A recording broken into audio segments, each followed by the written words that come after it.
Oui, bonsoir à tous et bienvenue pour ce rendez-vous critique. Il y a longtemps qu'on ne s'est pas vu, en fait, donc l'actualité est extrêmement riche, extrêmement dense. Donc j'invite tous mes camarades à être très incisifs, très critiques bien sûr, et puis ne pas hésiter à intervenir et surtout d'essayer de mettre tout en perspective. Alors, l'actualité, comme toujours, il y a des disparitions et je ne peux pas ne pas parler de gens aussi importants que Robert Léon, pour parler des maîtres d'ouvrage qui nous ont quittés, ou Roger Godinot, le créateur des arcs. En ce moment, il y a l'immense exposition sur Charlotte Perriand.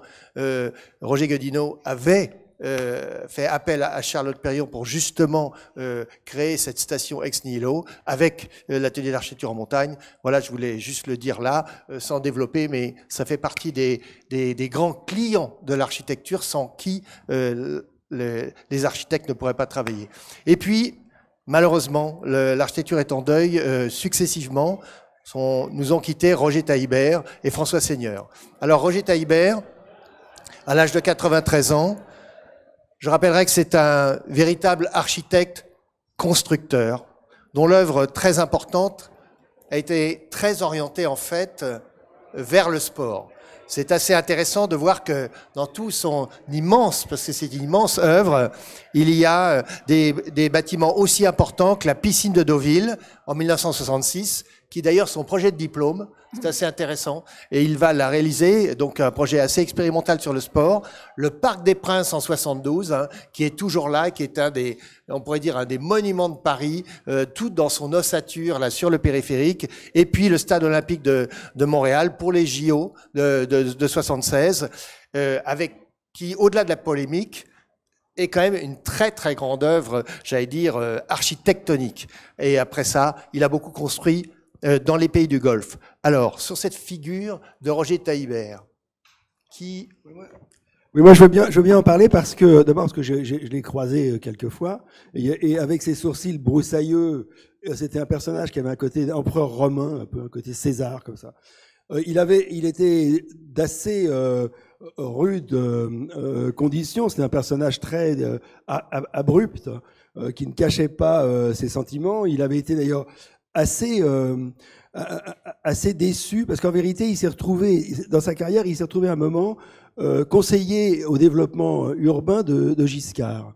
Et en fait, c'est une période bizarre parce qu'il a été en fait chassé aussi de la commande à ce moment-là. Et il en a conçu une très grande amertume. Il s'est après tourné vers les pays du Golfe où il a construit encore des établissements sportifs, etc. Mais ce que je voulais dire, c'est que hier, il se trouve que devant l'Académie des Beaux-Arts, François Chalin a fait un petit exposé absolument remarquable sur le stade de Montréal. Parce que c'est vrai que la figure de Taillibert est associée à ce fameux grand stade, mais en vérité, ça a été une terrible catastrophe pour Taillibert. Ça a duré des années et ça a été une succession de choses atroces. C'est-à-dire qu'il avait conçu cette espèce, ça ressemble un peu à un gigantesque coquillage. Oui, de structure organique, voilà, avec un mât très fort. Et surtout, la tour inclinée à l'époque la plus haute du monde, qui faisait 75 mètres de haut, sur laquelle étaient accrochés des tirants, des câbles, qui soutenaient une espèce de gigantesque toile qui était censée recouvrir l'espace, évidemment, pendant l'hiver. Bon. Et en fait, quand les JO ont commencé, la tour n'était pas encore construite. Donc déjà, le bâtiment n'avait absolument pas l'image qu'il espérait. Et par la suite, et de nombreuses fois, la toile a été tendue et elle s'est déchirée. Ça s'est même déchiré à un moment où, 2 jours avant le salon de l'auto de Montréal, donc toutes les bagnoles devaient être installées, ou étaient peut-être déjà d'ailleurs installées, et tout s'est écroulé, et la neige est tombée. Donc ça a été une succession de catastrophes, et en fait, il s'en est jamais relevé. Ça a été, ce qui est l'image même de Taillibert, ça a été une véritable croix pour lui. Ça, alors je le dis parce que je l'ai appris hier, parce que Chalin a magnifiquement exposé ça. Voilà. Et donc ensuite, comme je le disais, c'était un personnage relativement sévère.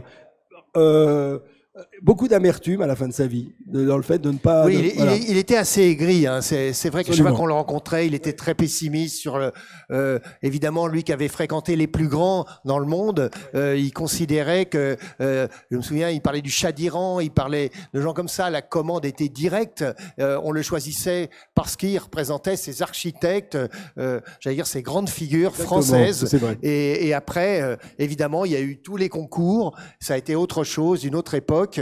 Mais en tout cas, je voudrais quand même, pour ça que je parlais de ces 3 bâtiments, il se trouve que c'est au début de sa carrière, mais ils sont très forts. Hein. Je veux dire que la maîtrise technique de Taillibert, pour ça que j'insiste sur la dimension constructeur. Richard.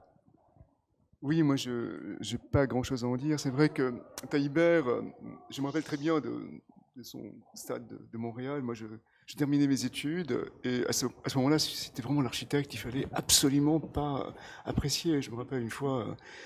J'avais invité un mec chez moi, il m'avait parlé de Taillibert, mais j'ai presque failli le foutre à la porte. C'était un truc absolument insupportable qu'on puisse parler de cet architecte. Et c'est vrai que, par exemple, quand on passe...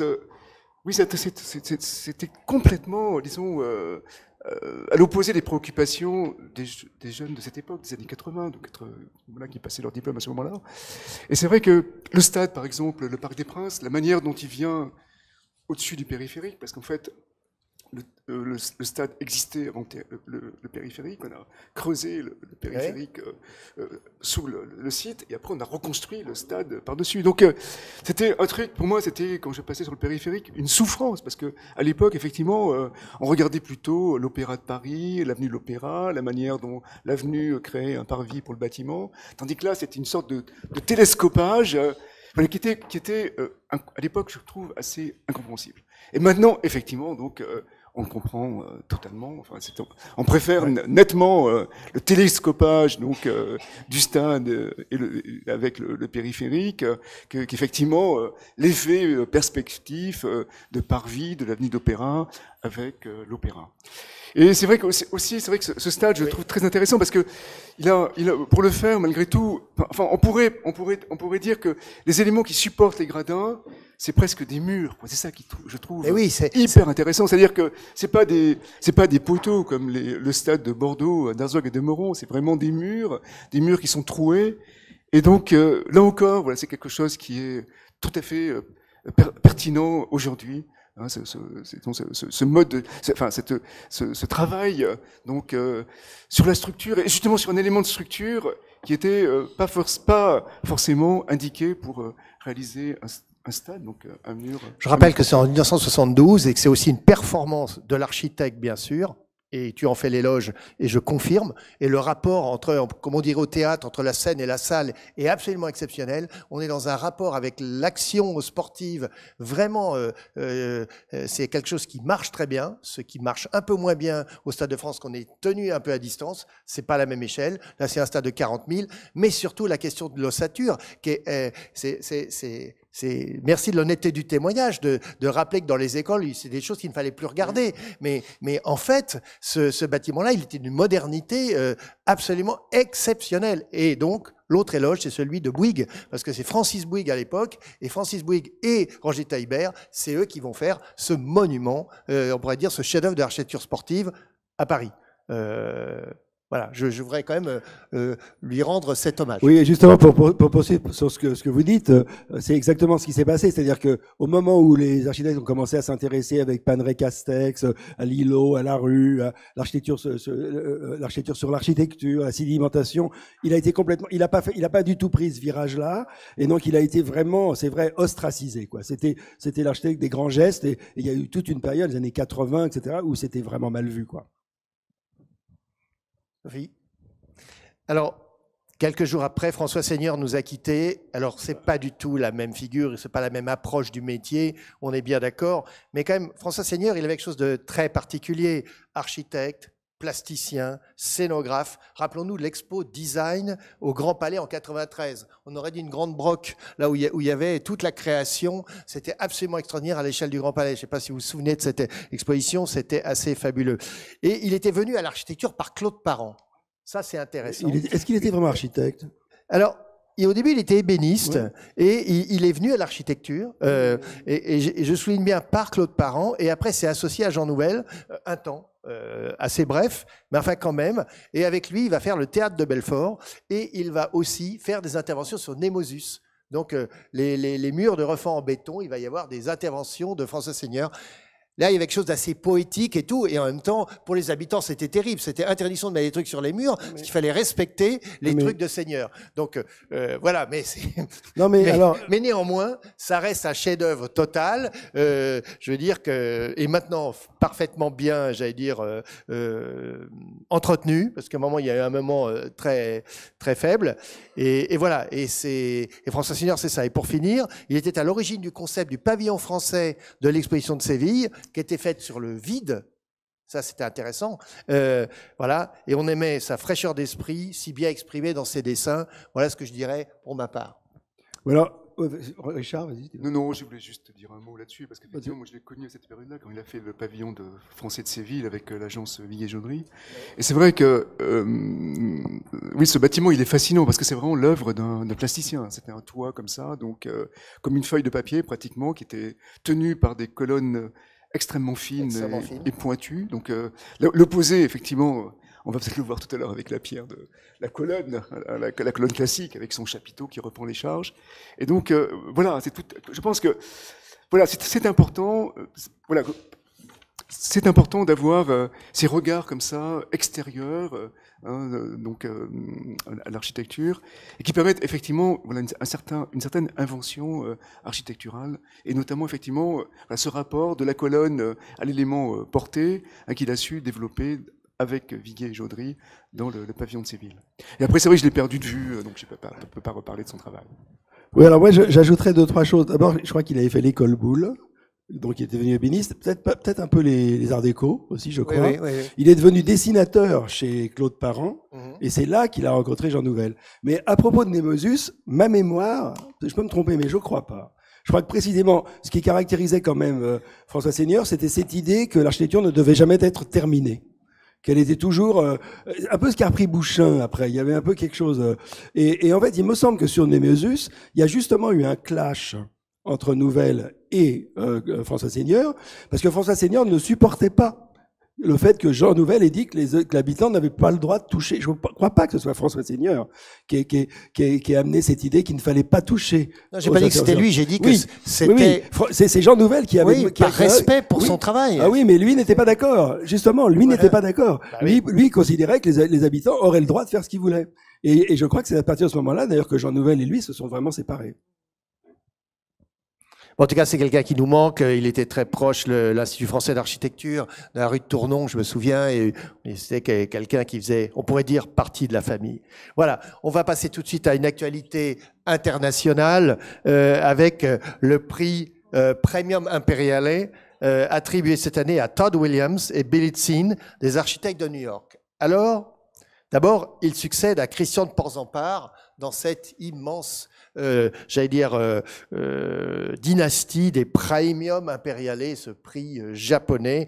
Et donc, Porzampar l'avait eu l'année dernière, en 2018. Je voudrais souligner qu'ils n'appartiennent pas au Star System. Ça, c'est assez intéressant parce que souvent, c'est là où on va puiser les lauréats. C'est 33 ans de travail. L'agence a été fondée en 86. Leur œuvre est essentiellement américaine, avec la Barnes Foundation à Philadelphie, en passant par le Frac Center Lakeside à Brooklyn, un lieu avec 2 anneaux pour patiner, c'est absolument exceptionnel. Patiner quand il fait froid, donc avec la glace, ou bien l'été, hein, faut pas croire, hein, on patine toujours. Et puis le Folk Art Museum, alors là, c'est un petit bijou à New York, petit bijou, si je puis dire, qui a été volé, car il a été détruit après 13 ans d'existence seulement pour faire place à l'extension du MoMA. Alors je dis tout de suite que Jean Nouvel n'y est pour rien, même si c'est lui qui fait le bâtiment, hein, mais bon bref, c'est lui qui va prendre la place, là la tour est quasiment finie, à cet endroit-là, et donc c'est une histoire terrible pour Todd Williams et Billy Tsien d'une disparition, voilà. Et ils ont été choisis par ailleurs pour construire la bibliothèque Obama à Chicago. Donc, c'est dire la responsabilité qu'ils ont. Voilà. Alors, qui voudrait parler de leur... parce qu'ils ne sont pas très connus, en fait, surtout en France.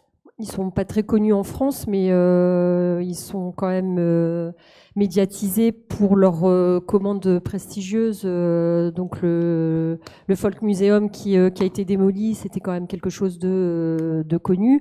Peut-être pas connu aussi parce qu'ils n'ont pas une production qui est si grande que ça. Ils ont une petite production, mais une production qui est prestigieuse. Donc en faisant des projets comme ça à New York ou en construisant la fondation Ce sont des gens, Barnes. quand tu dis une petite production, c'était voulu. Hein. C'était des gens qui aimaient passer du temps sur les projets, ils ne cherchaient pas. Voilà, enfin, j'en parle, il faut que j'en parle au présent parce qu'ils sont toujours vivants. C'est d'ailleurs pour ça que le prix leur a été attribué. Donc là, plus que... Enfin, bien sûr, il y a une œuvre bâtie qui est récompensée, mais ce qui est surtout souligné, c'est un ensemble de valeurs. Donc c'est construire de manière artisanale, prendre beaucoup de temps pour dessiner. C'est encore des gens qui dessinent encore énormément.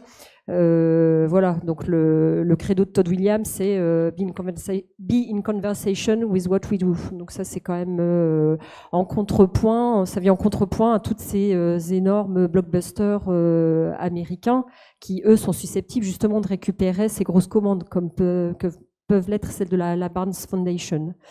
Alors, au-delà de l'attribution du prix à Billy Tian et Todd Williams, peut-être qu'on pourrait revenir quand même un peu sur le prix premium. Leur prix. Puisque là, même si c'est quand même supporté en France par une énorme boîte de communication, c'est aussi un prix dont on parle pas énormément par rapport au Pritzker. Et pourtant, maintenant, on commence à dire quand même que il est présenté aussi comme le Nobel de l'architecture. Et finalement, c'est un prix qui quand même prend beaucoup de valeur. L'architecture, c'est quelque chose qui est moins médiatisé que les autres arts. Mais là, ce qu'il faut souligner, c'est que le premium, ça récompense aussi le théâtre, le cinéma, la peinture, la musique. Absolument. Donc là, en musique, cette année... Et la danse, je crois. La danse. Oui, tout à fait. Et voilà, donc le premier récipiendaire en musique, c'était quelqu'un comme Pierre Boulez. En peinture, il y a eu Rauschenberg. Enfin, il y a vraiment des noms prestigieux. Christian Portzamparc est quand même allé recevoir son prix au Japon avec Catherine Deneuve. Enfin, voilà, donc aussi parce qu'il connecte avec les autres arts. Je pense qu'il prend toute sa valeur. Et alors après, ce qui est amusant, c'est aussi de croiser un peu avec les autres prix de cet ordre-là. Et donc, par exemple, quand on regarde un peu quand on croise avec les récipiendaires du Pritzker, sur les 31 premium, 22 sont Pritzker.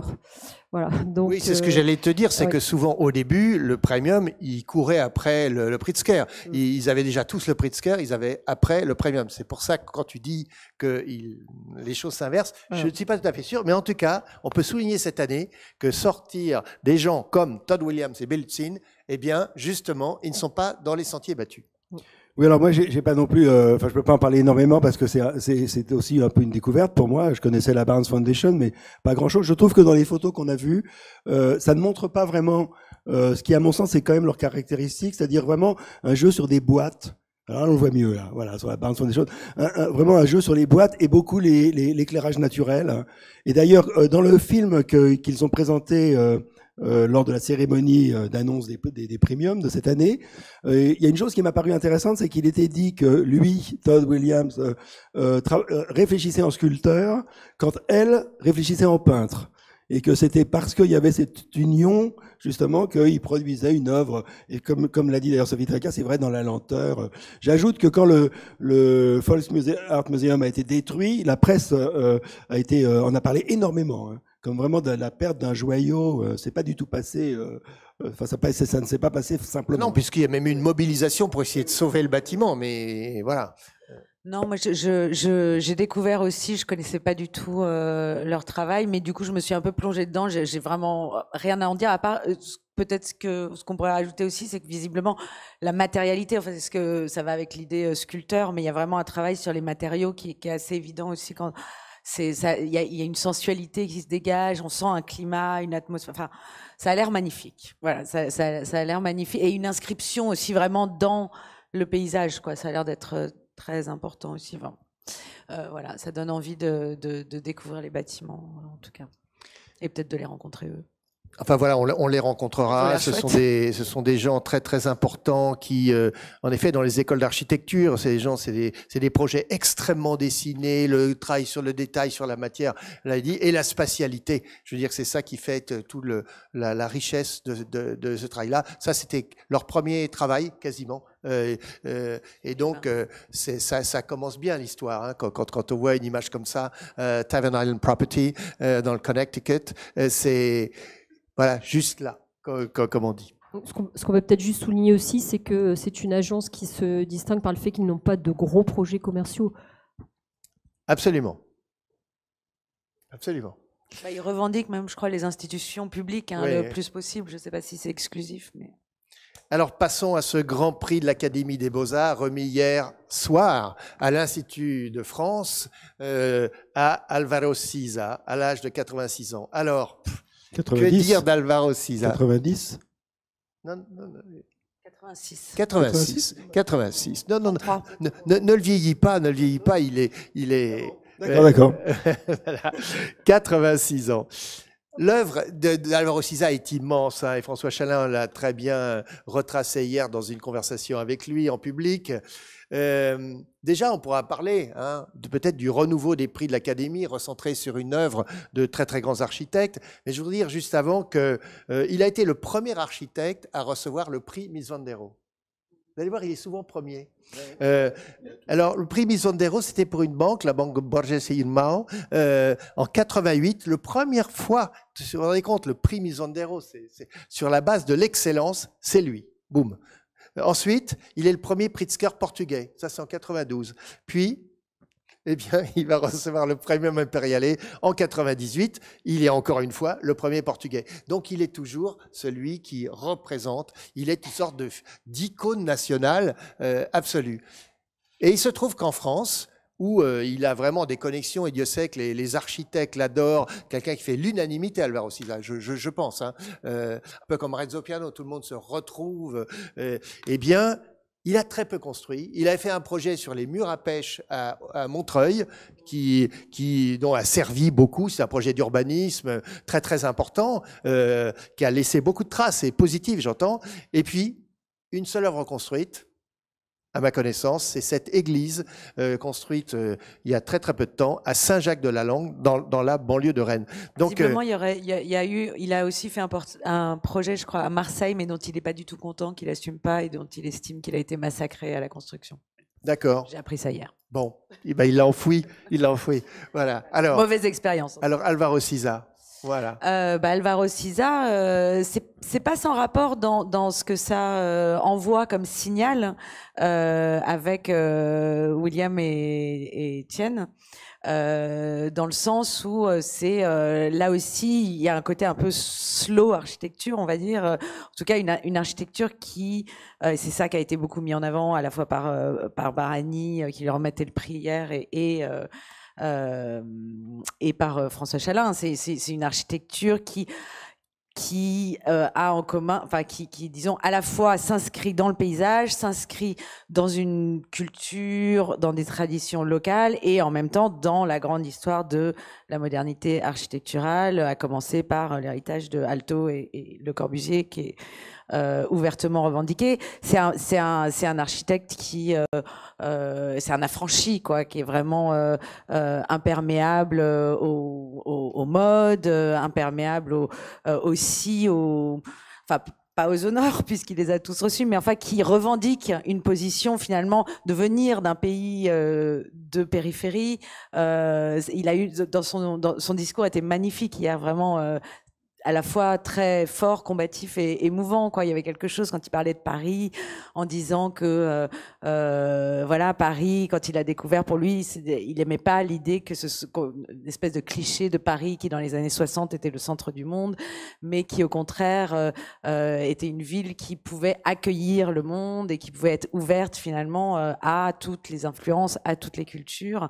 Et son architecture à lui, elle reflète ça d'une certaine façon, quoi.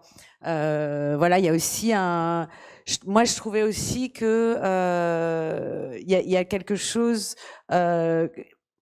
Disons que c'était comme ils essayent de relancer effectivement ce prix et donc de se réinventer un petit peu une existence sur la scène architecturale, l'Académie des Beaux-Arts. Je trouvais qu'il y avait quelque chose d'assez beau et d'assez malin dans le choix de Cisac, à la fois donc cette espèce d'énorme star mondiale de l'architecture. Donc c'est un nom qui tout d'un coup inscrit le prix dans quelque chose de fort et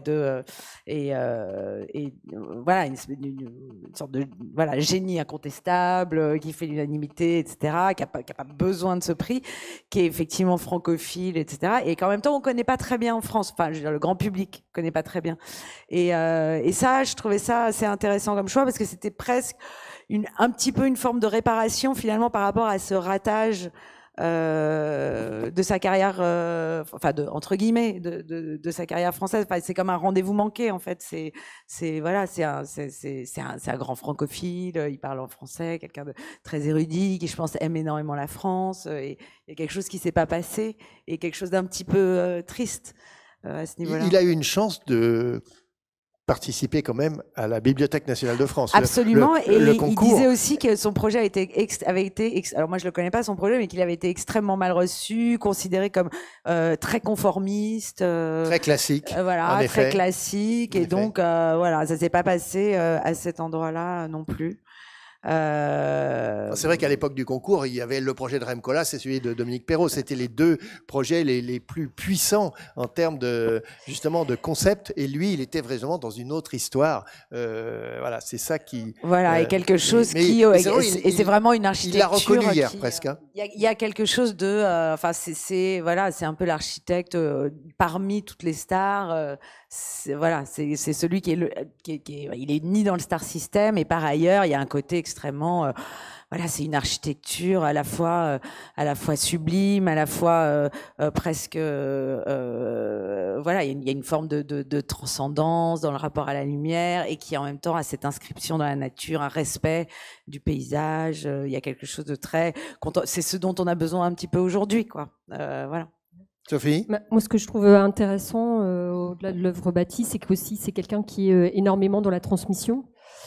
Donc, donner des conférences, enseigner, être présent dans les écoles d'architecture, c'est quelque chose qui est extrêmement important pour lui. Et voilà, il n'a jamais tari malgré sa montée en puissance à partir des années 80, puisqu'en fait, il est devenu vraiment une star dans son pays quand il y a eu l'incendie de Lisbonne, et qu'il a été amené à reconstruire tout le quartier du Cadeau. Et alors après, quand il est en conférence, il aime bien même dire de manière assez provocante I'm famous because I'm a social architect. Et alors justement, là, le prix, c'est peut-être l'occasion de revenir un petit peu sur ces premiers projets qui sont absolument merveilleux.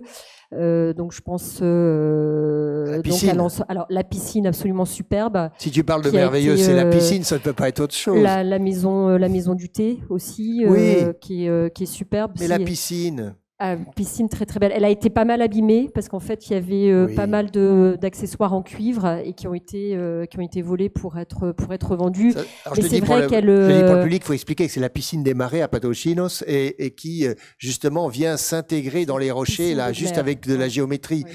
C'est absolument parfait. Et d'ailleurs, il a toujours dit sur ce projet qu'il avait dessiné beaucoup de choses, mais l'Atlantique s'était chargé de balayer ce qui était inutile. Et donc c'était une preuve de modestie. Mais phrase célèbre d'il y a longtemps. Donc, ce qui est intéressant, c'est que justement les deux projets sont quand même intéressants, la maison du thé et la piscine, puisque au niveau de l'intégration au contexte naturel, il y a une relation très très forte au paysage dans lequel il s'insère. Alors moi, je pense que c'est intéressant aussi de revenir. C'est dommage, là, apparemment, il n'y a pas de photo. Donc l'ensemble de 1200 logements sociaux. Et voilà, c'est ça. Ouais. Et donc il y a cela. Ça, c'est à Porto, c'est à Porto. Oui. Il faut bien dire, il faut rappeler dans quel cadre c'est, parce que sinon, logements sociaux, la révolution des œillets, voilà. 74.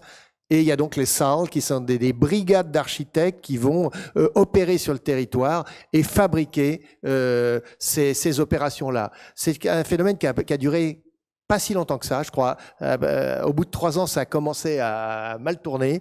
Mais malgré tout, il reste des œuvres fantastiques, 2 à Porto, et puis beaucoup d'autres sur le territoire, dont Évora, l'autre projet dans l'Alentejo. Oui.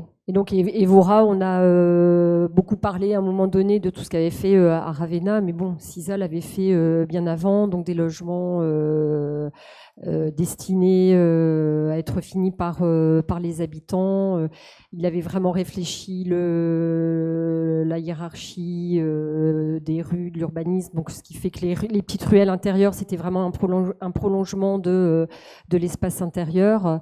Et il y a un travail magnifique sur l'espace urbain et l'espace collectif, avec aussi un système de desserte d'eau par aqueduc, parce qu'il savait qu'il n'y aurait pas l'argent pour enterrer les réseaux. C'est amusant parce qu'on parlait de Taïbert tout à l'heure dans les écoles. Il est sûr que ça, c'est ce qui a marqué la pensée urbaine avec la Tendenza et autres italiennes.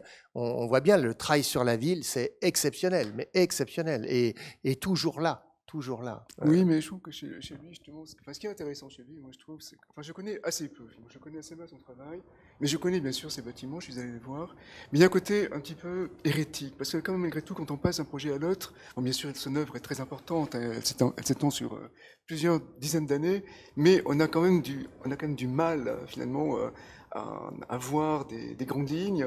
Et puis là, tu parles par exemple de la Tendenz, mais ce bâtiment-là, justement, c'est un bâtiment totalement hérétique, parce que à cette époque-là, je me rappelle très bien, on professait que les bars, elles devaient avoir un avant et un arrière, et là, en fait, on rentre des deux côtés. C'est-à-dire qu'il y a l'entrée des bâtiments inférieurs d'un côté, et puis l'entrée des bâtiments supérieurs de l'autre côté. On n'a pas toutes les photos, tu n'as pas les photos de l'autre côté. Donc, tu vois, il y a un côté toujours un tout petit peu hérétique. Et d'ailleurs, je me rappelle, il était venu pour ce bâtiment-là, à Berlin, faire une conférence quand j'étais étudiant à l'école de Versailles. Et il s'était fait, attaquer par les enseignants parce que il comprenaient pas pourquoi il y avait un des bâtiments annexes qui ne suivait pas l'alignement de la rue. Donc là encore, tu vois, c'est quelqu'un, on n'arrive pas.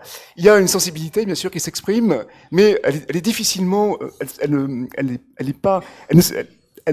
ne répond pas à des principes précis, comme par exemple, effectivement, tu parlais tout à l'heure de Castec-Panneré, bon, il y avait des principes précis. Voilà, la barre, il fallait qu'elle s'oriente d'un côté, et il fallait l'orienter, sinon c'est la catastrophe. Et lui, justement, il fait l'inverse, quoi, puisqu'il fait rentrer les gens des deux côtés. Donc, il n'y a pas de devant, il n'y a pas de derrière. Et puis là, pareil, on suit la rue. Ben lui, non, il suit pas la rue. Voilà. Et après, c'est vrai que, bon, moi, ce qui me fascine aussi, j'avais vu un autre bâtiment. C'est peut-être un non-aligné. Oui, mais enfin, et puis aussi, il y avait un côté aussi qui était assez fascinant, parce qu'il y avait un autre bâtiment qui est à côté de celui que tu as présenté, là, qui est un peu plus loin. Et j'étais allé quelques années juste après sa réalisation, et le bâtiment, il avait déjà complètement disparu, il avait été complètement favélisé, il avait complètement disparu dans le tissu.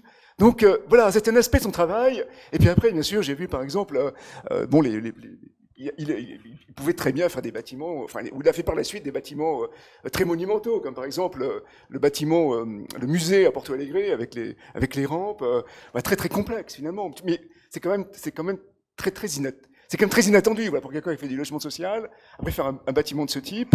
Ou alors, effectivement, j'ai vu, bien sûr, le bâtiment, le pavillon du Portugal pour le truc de l'exposition universitaire de Lisbonne. C'est un chef-d'œuvre total. C'est un chef-d'œuvre, une performance technique. De structure, oui. Voilà, un chef-d'œuvre de structure totale. C'est pas ça. En plus, non, mais il y a en plus là-dedans, un sens de l'espace public. Voilà, il y a un sens de l'espace public. Oui. En plus, il y a donc il y a un jeu, voilà, très habile sur l'histoire de l'architecture, avec les grands portiques, qui ne sont pas là pour supporter les architraves, mais qui travaillent en traction, puisqu'ils sont là pour tenir donc la dalle et les efforts latéraux de la dalle courbe. Donc il y a vraiment une sorte d'intelligence, une métisse, voilà, pour employer un mot savant, voilà, c'est la métisse grecque. Voilà, on joue avec les choses, mais on n'affirme pas de principe. Voilà, c'est l'intelligence d'Ulysse qui s'oppose à l'intelligence de Platon, si on veut. Voilà. C'est peut-être pour ça d'ailleurs qu'il n'est pas si connu que ça en France. Mais je vois alors, bien, hérétique. Non, mais je vois bien le lien qu'on pourra faire tout à l'heure. Mais tu as raison, tu oui. as absolument raison, bien sûr. Mais moi, je veux rappeler 2-3 choses. D'abord, le dais magnifique du pavillon donc du Portugal à l'exposition de Lisbonne. Faut rappeler quand même que derrière, il y a aussi Cécile Baldman, l'extraordinaire ingénieur d'Arup, que c'est quand même lui qui quand Rossi dit qu'il veut ce dais qui ressemblerait à un drap ou un voile ou même au linge qui pendent dans les rues du Portugal, c'est quand même Baldman qui décide de le faire en béton. Et parce qu'il sait que c'est le matériau d'Aldo Rossi. Donc ça c'est quand même et là il est vraiment extra d'Aldo Rossi vous avez compris. Mais c'est amusant que. Oui, mais parce que tu as parlé de la tendance, ça, c'est pour ça. Mais justement, c'est très bien parce que ce qui est important aussi et qui est absolument captivant, c'est que c'est l'école de Porto. Et que donc, là où c'est très intriguant, c'est comme le rappelait hier Chalin dans la discussion, mais c'est vrai que quand on voit apparaître l'école de Lugano contre Genève, quand on voit apparaître l'école de Porto contre Lisbonne, on se retrouve presque dans le schéma dont on parlera certainement plus tard à propos de l'exposition sur Otto Wagner, où tout l'art nouveau se développe dans des villes contre les capitales, quoi. Vienne contre Berlin, Barcelone contre Madrid, etc. Bon, et il y a aussi c'est aussi ce qui est intéressant, c'est comment une petite ville devient le vivier d'une extraordinaire école, quoi. Et donc parce que derrière, évidemment, on l'a pas cité, mais il y a quand même Château des Mourats qui partage l'agence et même peut-être même l'immeuble d'ailleurs. Oui, ils sont en dessous. Ouais, en dessous, et qui est vraiment c'est plus que l'élève parce que il dépasse le maître. Enfin bon, c'est vraiment un très grand aussi. Et donc voilà. Et pour juste une petite parenthèse sur les prix de l'académie, parce qu'en fait l'académie, l'Institut, c'est une institution qui est très riche, qui distribue énormément d'argent et qui a donc décidé quand même de le faire savoir. Donc il y a ça aussi parce que je crois que le prix là, ça a été dit à 35 000 euros. Et par ailleurs, le premium, c'est plus de $90 000, je crois. Hein. C'est aussi pour ça que quand on dit Porzampar est allé le chercher, bon, je dis pas qu'il y est allé que pour ça. Enfin, tout le monde va le chercher quand même, le premium. Hein. Perrault y est allé, Catherine Deneuve aussi d'ailleurs. Bon, mais c'est des prix extraordinairement dotés.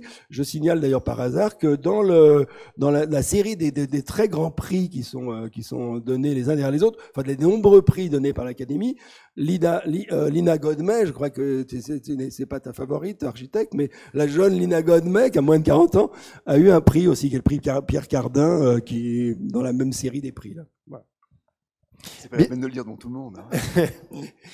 On peut peut-être juste une toute petite remarque, mais signaler que François Chalin, donc qui animait cette conversation hier avec Alvaro Siza, lui-même remporté un prix hier qui était celui du meilleur livre d'architecture pour son très très beau rococo, ce pamphlet là qu'il a fait sur. Mais décerné par l'Académie d'architecture. Oui, non, c'est pas la même chose. Non, mais je me disais que parce qu'en plus l'Académie d'architecture, l'autre. Donc voilà, ce très beau livre aux éditions Non Standard, si je ne me trompe pas, qui est donc un pamphlet que lui a inspiré tout le retour de polémique Le Corbusier au moment de l'expo à Beaubourg et des 3 biographies du Corbusier, dont la sienne. Ça. Donc il revient un peu sur ce truc, c'est vraiment une plume extrêmement enlevée. Enfin, c'est un texte qui est une plume très, enlevée très, avec des dessins et des dessins magnifiques qui sont des dessins d'oiseaux, puisqu'il appelle finalement tout le monde de nom d'oiseaux. Et moi, j'ai été frappée quand il montrait justement les dessins de Siza avec la délicatesse de ce trait. J'ai eu l'impression que finalement Chalin en portait quelque part un petit peu l'héritage dans son propre trait. Mais c'est très vrai. Absolument. Mais c'est très vrai parce que tout le monde a vu François Chalin dessiner et dessiner très bien. Absolument, c'est juste. En train de dessiner les voiles de Niemeyer et autres au Brésil et autres. En effet, il dessine remarquablement bien. Et c'est vrai que le livre Rococo est absolument exceptionnel ne serait-ce que par cet angle. Avec ce côté, vous savez, les pages qu'on ouvre comme, absolument. Hein, comme les pages secrètes, un peu les dessins qu'il ne faut pas montrer au couteau.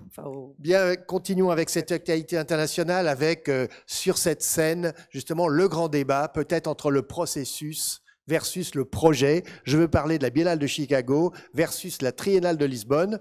Alors, la Biennale de Chicago, notre agent... Envoyé spécial. Envoyé spécial. Isabelle Régnier était là pour cette 3e édition de la Biennale, parce que c'est une jeune Biennale, hein, quand même, soulignons-le. Jeune Biennale. And Other Such Stories. Yes. What does it mean? It means, moi c'était mon baptême de Chicago, donc c'était vraiment un éblouissement, un grand choc, une plongée dans l'histoire de cette ville, de son architecture, que j'ai faite notamment en emportant avec moi le gros catalogue de Frédéric Edelman de l'expo qu'il avait faite sur Chicago en 1983, que j'ai emporté dans l'avion, c'est que je me suis intégralement tapée, mais c'était très bien pour découvrir un peu la ville et même sa banlieue et sa périphérie. Et donc, en même temps que je découvrais Chicago, Mies van der Rohe, Frank Lloyd Wright et consorts, et que j'avais les yeux pleins d'étoiles, etc. Il y avait cette biennale d'architecture dont le programme, donc, And Such Other Stories, c'est peut-être pas extrêmement éloquent, mais le programme en fait était extrêmement clair. Il s'agissait de décoloniser l'architecture. Et donc la biennale en fait, ça veut dire quoi? Alors la biennale, elle est juste, je vous explique, elle est en fait répartie enfin il y a un lieu principal qui est le Cultural Center, qui est donc ce sublime bâtiment néoclassique là, qui est aux bordures du Millennium Park, en plein cœur du Loop. Et sinon, il y a d'autres lieux qui sont répartis dans les South et West Side de la ville, qui sont donc des quartiers pauvres, c'est-à-dire des quartiers noirs. Et donc, en gros, l'expo principale, donc, était une expo d'architecture, mais où finalement le propos était quand même plus un propos urbanistique, extrêmement orienté par les cultural studies, etc., visait finalement à déconstruire un petit peu le mythe de Chicago, de ce récit d'une ville qui serait l'œuvre de grands génies, comme ça, une espèce d'histoire esthétique glorieuse, portée par... Elle a eu lieu. Hein. Elle a tout à fait eu lieu. Non, mais on peut la déconstruire, vous voyez ce que je veux dire. Hein, c'est pas parce que ça n'a eu lieu qu'il n'y a pas un récit derrière ou dessous. C'est le palimpseste en fait de la ville. Et c'est ça qui était vraiment très intéressant, parce que finalement, ça permettait aussi de comprendre la manière dont à la fois les lois, les puissances, les rapports de force, le capitalisme, la promotion immobilière, etc., ont prospéré finalement sur le dos déjà des Indiens qui ont été évincés. Par exemple, il y avait, je sais plus, alors moi je mélange un petit peu toutes les œuvres parce que disons, c'était tous des œuvres dossiers comme ça qui racontaient des choses parfois extrêmement juridiques, historiques, très précises. Mais le bâtiment, l'école d'architecture faite dans l'Institute of Illinois par Mies van der Rohe, l'espèce d'emblème un peu du Less is More, a été construit sur une terre qui venait d'être expropriée aux Indiens. Donc il y avait ce truc, cette dimension, les Indiens, etc. Et puis il y avait aussi, surtout, plus encore finalement, la description d'un espèce de système de relégation systématique des populations noires, des vagues d'immigration qui arrivaient depuis la fin de l'esclavage et qui étaient systématiquement délogées dans des quartiers encore plus pauvres, avec ce système de redlining, donc de grilles qui plaquées sur la ville par les promoteurs immobiliers et qui valorisent finalement chaque parcelle en fonction de la couleur de peau de ses habitants. Et donc à chaque fois qu'il est question finalement de développer, de mettre une nouvelle couche de promotion immobilière, on va éjecter les populations noires, les reloger plus loin. Et donc c'est toute une histoire de pauvreté endémique, de ségrégation, de violence, etc. Et c'est là que la Biennale est vraiment la plus intéressante, parce que finalement les lieux qui sont choisis dans ces quartiers pauvres du South Side et du West Side sont des lieux qui sont assez passionnants à cet égard. Et je vais juste parler d'un seul, qui est une école, enfin une ancienne école en fait. C'est parce que c'est une ancienne école qui s'appelle la qui s'appelait Anthony Overton School, qui est un magnifique bâtiment moderniste réalisé par des architectes qui s'appelaient Perkins et Will au début des années 60. Vraiment un bâtiment acier, béton, des porte-à-faux magnifiques dans un jardin, des ombres, le tout dans des espèces de carreaux de céramique de couleurs vives. Enfin, le bâtiment est vraiment sublime, en même temps totalement en ruine. Et donc, et aujourd'hui, il a été racheté par un promoteur immobilier, lui-même noir, qui a décidé d'en faire une sorte d'incubateur de start-up pour des entreprises de black business de Chicago, et donc pour revitaliser un petit peu le quartier, etc. Mais l'histoire derrière ça, c'est une histoire de baisse de subventions, enfin de cercle vicieux, de baisse de subventions à l'école publique, qui fait que le bâtiment n'est pas entretenu, se dégrade, etc. Et donc, au bout d'un moment, qu'on le ferme. Et ça s'accompagne d'un programme de les investissements dans l'école publique en fait sont aujourd'hui transférés dans un nouveau système d'école qui s'appelle nouveau relativement, qui s'appelle les charter schools, qui sont des écoles en fait qui sont pas obligées de suivre le programme et qui fonctionnent avec des sponsors genre Coca-Cola dans les quartiers les plus pauvres où vont les enfants donc sans payer, mais voilà, donc c'est assez tragique. Et ce qui était très très beau, c'est qu'en même temps on découvrait ce bâtiment qui était vraiment un peu comme tout à Chicago. Hein. La moindre maison à Chicago, le moindre diner, c'est une splendeur. Donc bon, voilà, voilà encore. Voilà, donc le bâtiment lui-même était sublime et en même temps complètement en ruine. Et dedans, il y avait plein d'installations qui faisaient justement parler les anciens élèves de l'école. Et il y avait quelque chose de hyper violent, de hyper dur et de tragique et en même temps très beau dans la conscience qu'ils avaient de tout ce qui se jouait dans la fermeture de cette école, dans le mépris que ça témoignait envers eux, dans le fait que qu'il y a une espèce de cercle vicieux un racisme endémique qui s'exprime à Chicago comme dans d'autres villes des États-Unis, mais là particulièrement. Donc il y avait quelque chose de très poignant et qui là se jouait vraiment dans l'architecture. Une architecture qui raconte quelque chose, qui raconte des histoires et de manière, on va dire quand même plus intéressante et plus forte que les installations qu'on pouvait voir dans le bâtiment central, qui étaient très instructives, mais qui après, un petit côté didactique, art contemporain, truc dossier, Moi, j'ai appris plein de choses, mais je ne sais pas si on peut appeler ça une biennale extrêmement forte. Ce qui était vraiment fort, c'était ces bâtiments et ce qu'ils racontaient, la manière dont ils étaient investis. Parce que le sentiment qu'on a, tous les échos qu'on a, c'est que c'est plutôt diffus et que l'approche est en effet sociale, ce qui n'est pas un problème du tout, bien sûr. Mais on a l'impression ça résonne. Il y a quand même Lori Lightfoot, la maire de Chicago, noire, lesbienne, qui a été élue grande opposante de Trump. C'est tout un climat, quoi. C'était quand même ça, c'est intéressant. C'est ça. Il se passe quelque chose. Mais on ne voit pas beaucoup de projets dans l'histoire. Voilà. Non, on ne voit pas de projet. Il n'y a pas.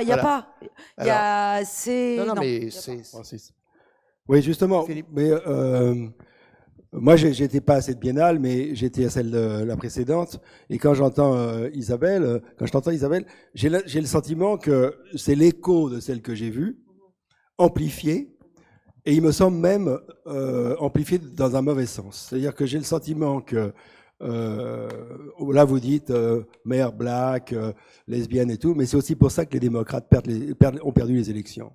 Il ne faut pas mettre de mère black. Non, parce qu'il y a une telle focalisation sur d'abord la destruction d'un mythe américain encore. Est-ce que c'est vraiment un mythe? Mais en tout cas, c'est tellement, et surtout, il y a tellement la mise en avant des communautés en permanence alors il y a 2 ans par exemple, j'avais eu la chance d'être avec Fear Gate, là, le grand artiste noir américain extraordinaire.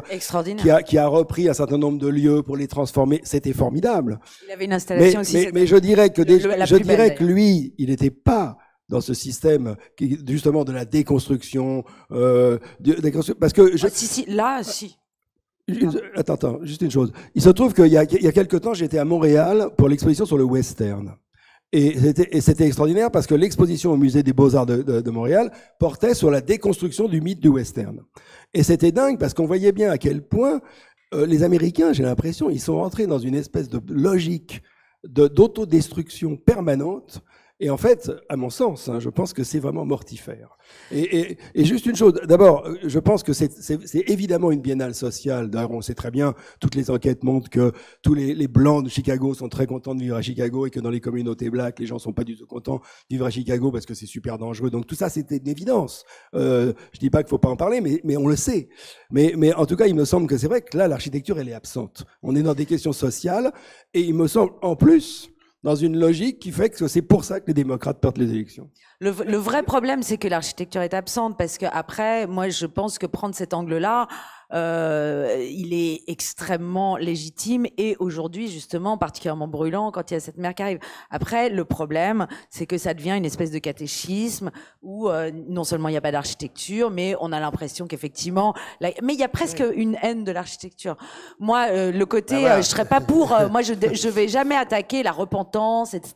Ça, non, mais effectivement, il faut quand même qu'une biennale d'architecture, il y ait de l'architecture, qu'une biennale d'art, l'art soit de qualité, qu'au cinéma, tu es d'accord, on n'est pas que le sujet. Mais tu es d'accord, Isabelle, que ça pose question quand même. C'est que toutes ces questions pourraient être traitées, j'allais dire, dans une sorte de off d'une biennale, sachant que le cœur de la biennale serait quand même une biennale d'architecture. Non? Est-ce qu'on peut pas Tout à fait. Après, moi, je pense qu'il y a une vraie qualité de cette biennale qui est d'aller chercher. Ça, c'est la qualité, c'est la réussite du truc. D'accord. Oui, on va bien. D'aller vraiment chercher différents bâtiments qui ont tous. J'en ai cité qu'un. Je vais pas en citer d'autres parce que bon. Mais vraiment tous. Il y en avait 4 ou 5. Et ça, c'était intéressant parce que. Mais c'était une architecture en même temps patrimonial, même si c'est du patrimoine contemporain, mais qui racontait quelque chose de la ville et du coup qui faisait redécouvrir, etc. Ça, c'est intéressant. C'est de l'architecture quand même, mais pas contemporaine.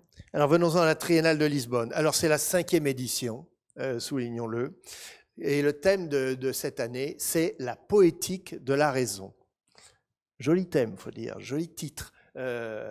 C'est l'œuvre d'Éric Lapierre avec tout un ensemble de commissaires et l'école de Marne-la-Vallée impliquée dans cette aventure culturelle. Et je tiens à le souligner parce que c'est très intéressant. Là, c'est la scène française qui s'exporte culturellement au plus haut niveau d'une réflexion et autres. C'est-à-dire, il y a 5 expositions en différents lieux. Alors, ça commence par l'économie de moyens, faite par Éric Lapierre en personne. L'agriculture et l'architecture, le titre est en anglais « Taking the Countryside », donc il y a un jeu de mots. Donc si on prenait l'angle de la campagne, ça c'est Sébastien Marot. Il y a ensuite l'espace intérieur, « Inner Space », par Maria Bruna Fabrizi et Fosco Lucarelli.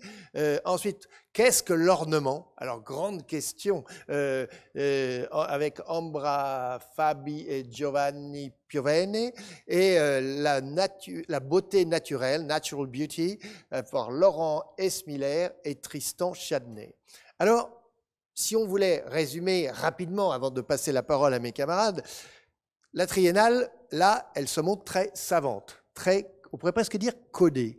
Il y a une dimension recherche évidente. On ne peut pas dire qu'elle soit grand public. Donc, ce qui pose, là, ça c'est intéressant par rapport à ce que tu viens de dire par rapport à Chicago. Il y a une profondeur de réflexion exceptionnelle. Il y a l'implication d'une école d'architecture, je l'ai dit. Le propos, il interroge la discipline. C'est ça, la grande différence avec Chicago. Sans pour autant, et c'est là l'une des questions qu'on peut se poser, ni explorer la transition écologique, ni la transition numérique, qui sont quand même les très très grandes questions qui vont complètement changer tout le paradigme de l'architecture.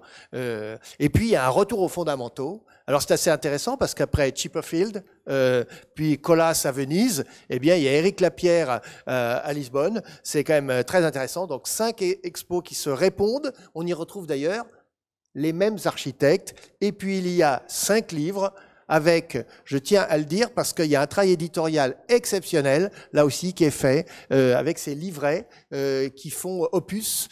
Et là encore, je trouve qu'il y a une intelligence de concept et un travail d'auteur exceptionnel. Ils sont forcés portugais.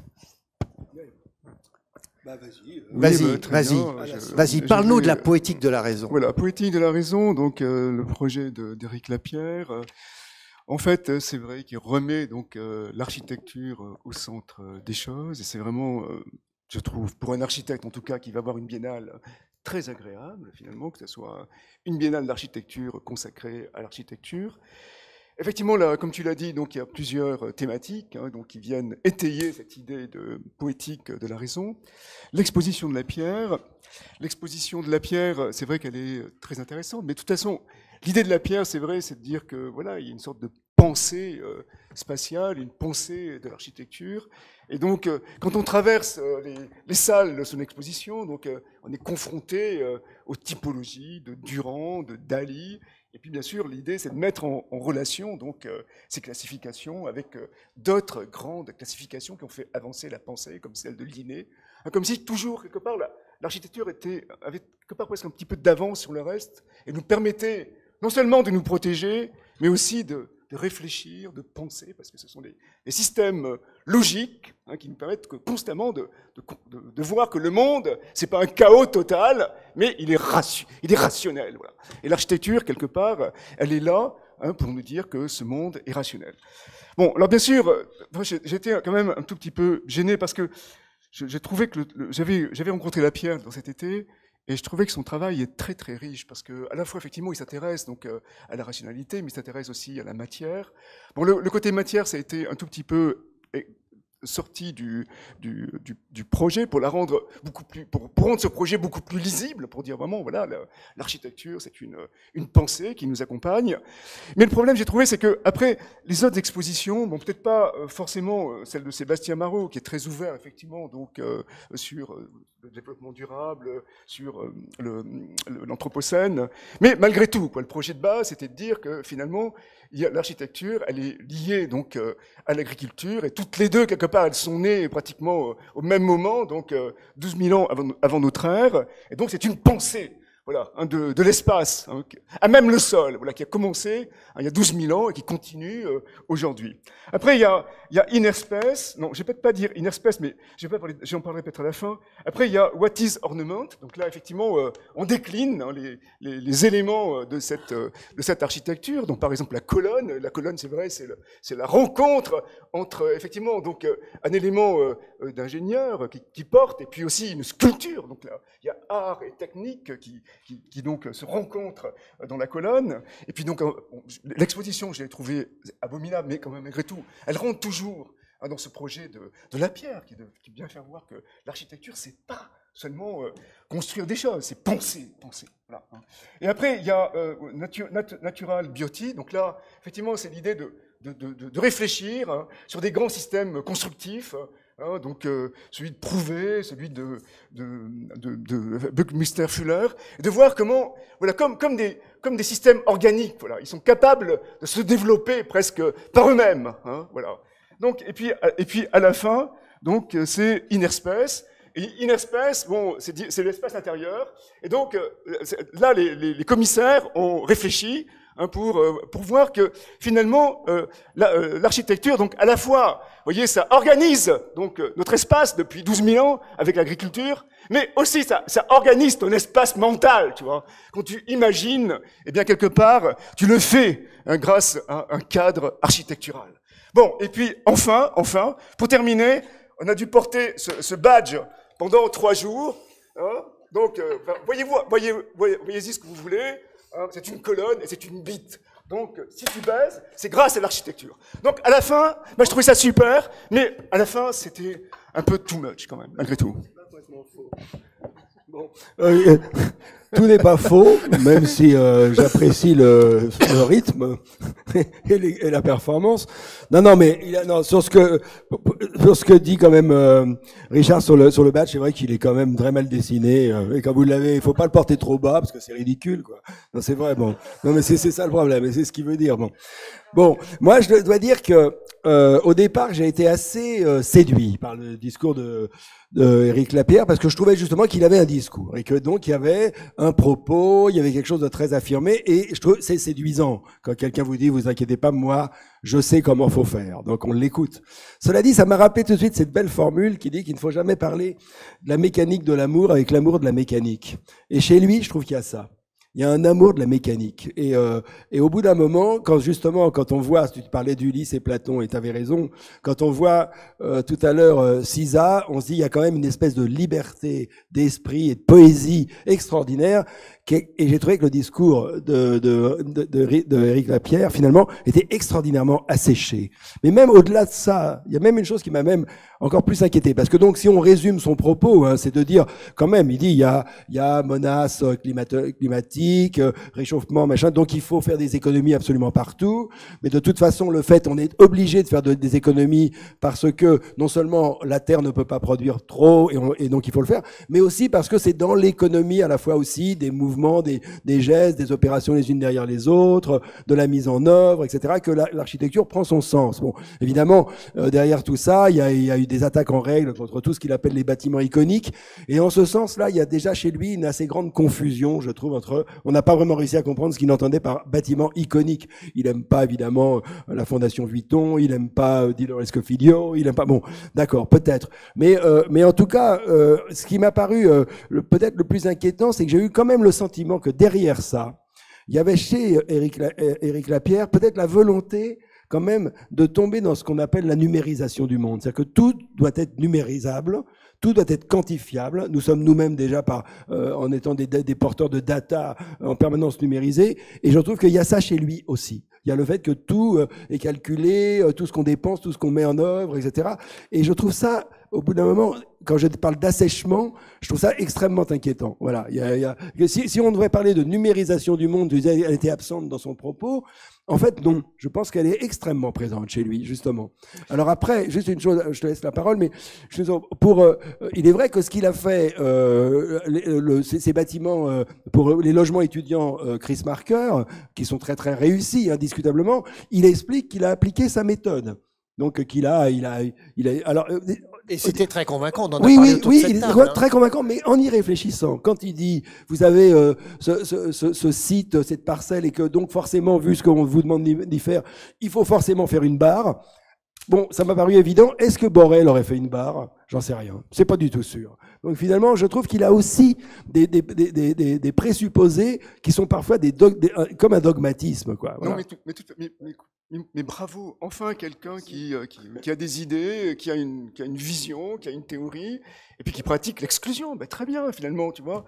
Hein, c'est vrai que pourquoi ne pas exclure, excuse-moi, François Seigneur, voilà, qui faisait des pointes avec des toitures dont on ne voyait pas la structure, tu vois, voilà, qui semblaient comme ça en lévitation. Moi, ça me dérange pas. Au contraire, je trouve ça plutôt intéressant. Parce qu'aujourd'hui, le discours, c'est tout le monde il est beau, tout le monde est gentil, donc je trouve que c'est bien finalement de défendre donc une voix. Voilà, ça me dérange absolument pas. Mais voilà, bon, on a parlé, c'est vrai, de la biennale de Rem Koolhaas, la biennale de Fundamentals. Donc, ouais. Et justement, ce qu'il y avait chez Koolhaas, qui n'existe pas chez Lapierre, et c'est peut-être dommage, c'est que Koolhaas, en fait, on pouvait avoir les lectures qu'on voulait, sa biennale. Voilà. On pouvait avoir une lecture, disons, dire ce mec-là, c'est un paranoïaque, donc il a trop lu Sloterdijk, et il voit vraiment donc l'architecture comme un espace protecteur. Hein. Ou alors on peut dire, au contraire, ce mec-là, c'est un schizophrène, il a trop lu Deleuze, et puis il voit très bien que finalement,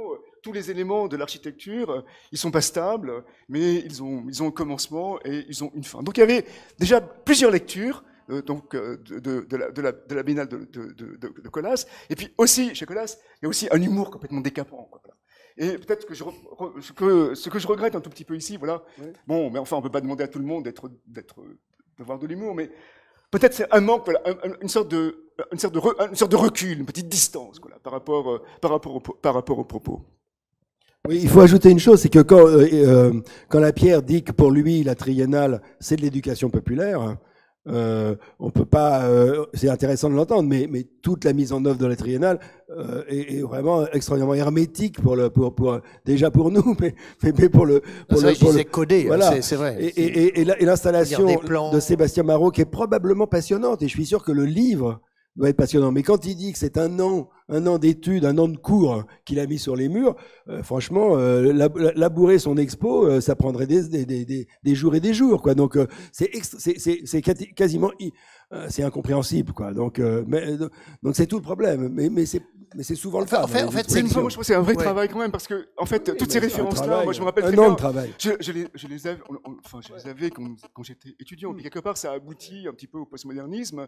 Et lui, c'est vrai qu'il les reprend. Il reprend Dali, il reprend Durand. Je parlais de Sébastien Marot. Pardon. Oui. Il reprend toute cette culture-là, et puis il cherche à la remettre donc sur les voies donc de rationalisme poétique. Donc j'apprécie vraiment le travail, mais c'est vrai que le travail, bon, c'est vrai qu'il y a un côté manque d'argent, parce que là, on a vu la Biennale de Chicago, bon, malgré tout, bon, tu as dit qu'il y avait une partie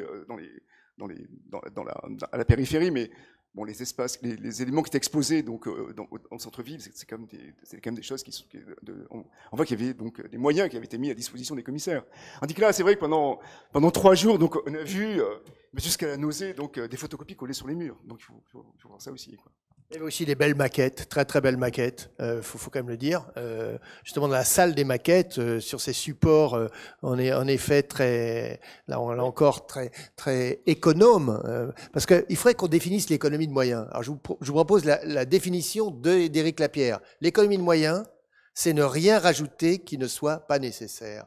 Et je trouve que là, ça interroge justement sur beaucoup de choses, sur qu'est-ce qu'il faut mettre. Form follows function, less is more, enfin, c'est pas nouveau. Non, pas forcément. Non, parce qu'il parle pas de la fonction, là, justement. Il dit il parle du nécessaire. C'est vrai que là, quand on voit le kiosque de fleurs à Malmö de Leverens, c'est quand même une des icônes absolues de l'architecture.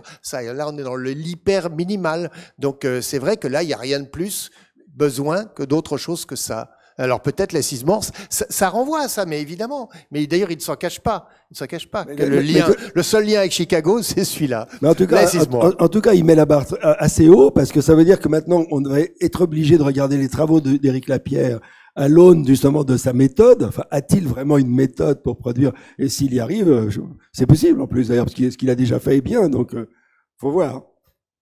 Oui, mais sa méthode, justement, elle est peut-être plus riche que ce qu'il livre dans cette exposition. Voilà, parce que, en fait, bon, il y a effectivement, si tu veux, le travail très rationnel pour le bâtiment, la résidence universitaire, donc près de Montsouris. Mais après, il y a l'autre bâtiment, en Normandie, là, le bâtiment qui a été fait en Pax-Salut, par exemple. Oui, à Cherbourg. À Cherbourg. Le centre d'art. Le centre d'art de Cherbourg, qui est fait en Pax-Salut. Voilà, ça, c'est encore autre chose. Enfin, c'est pour ça que je regrette un tout petit peu. Bon, c'est vrai que j'en ai parlé avec lui, mais je regrette peut-être quelque part qu'il n'est pas peut-être plus ouvert au discours. Voilà, plutôt que de resserrer trop les choses. Ah oui, mais parce qu'à la fin, c'est complètement étouffant. Oui, mais tu as raison, mais dans ce cas-là, il aurait fallu qu'il laisse libre cours à sa part de poésie, parce que quand il dit que on a inventé, parce que c'était une corvée de se nourrir tous les jours, on a inventé la gastronomie, parce qu'il faut s'abriter, on a inventé l'architecture, et qu'il travaille à la réduction comme un cuisinier réduit ses sauces. Là, on est dans quelque chose de beaucoup plus goulayant. C'est beaucoup plus riche quand il parle du travail de Proust sur la structure. Avec des mots simples. C'est passionnant. Donc peut-être que, quand j'ai dit que l'amour de la mécanique tue chez lui peut-être une part de son propre génie, voilà, c'est peut-être ça la question. Mais peut-être que justement, à force de réduire, il réduit comme un cuisinier, peut-être. En tout cas, son approche n'est pas sur la frugalité. Il faut être très clair sur le propos, parce qu'on pourrait le croire. Et elle est pas dessus, c'est sur l'essentiel, c'est-à-dire de ramener les choses à l'essentiel pour justement procurer plus de plaisir. Il revendique cette vision et cette approche. Non, mais c'est intéressant parce que c'est pas un propos moral. Il faut le dire, parce qu'on pourrait croire, ouais, l'économie de moyens, alors bon, voilà, on va faire des trucs low budget, non, tout à fait. Slow, quand même, bon, comme tu l'as souligné, malgré tout, donc la dernière partie de l'exposition, donc, sont des maquettes qui ont été donc apportées par les architectes qui ont participé à l'exposition.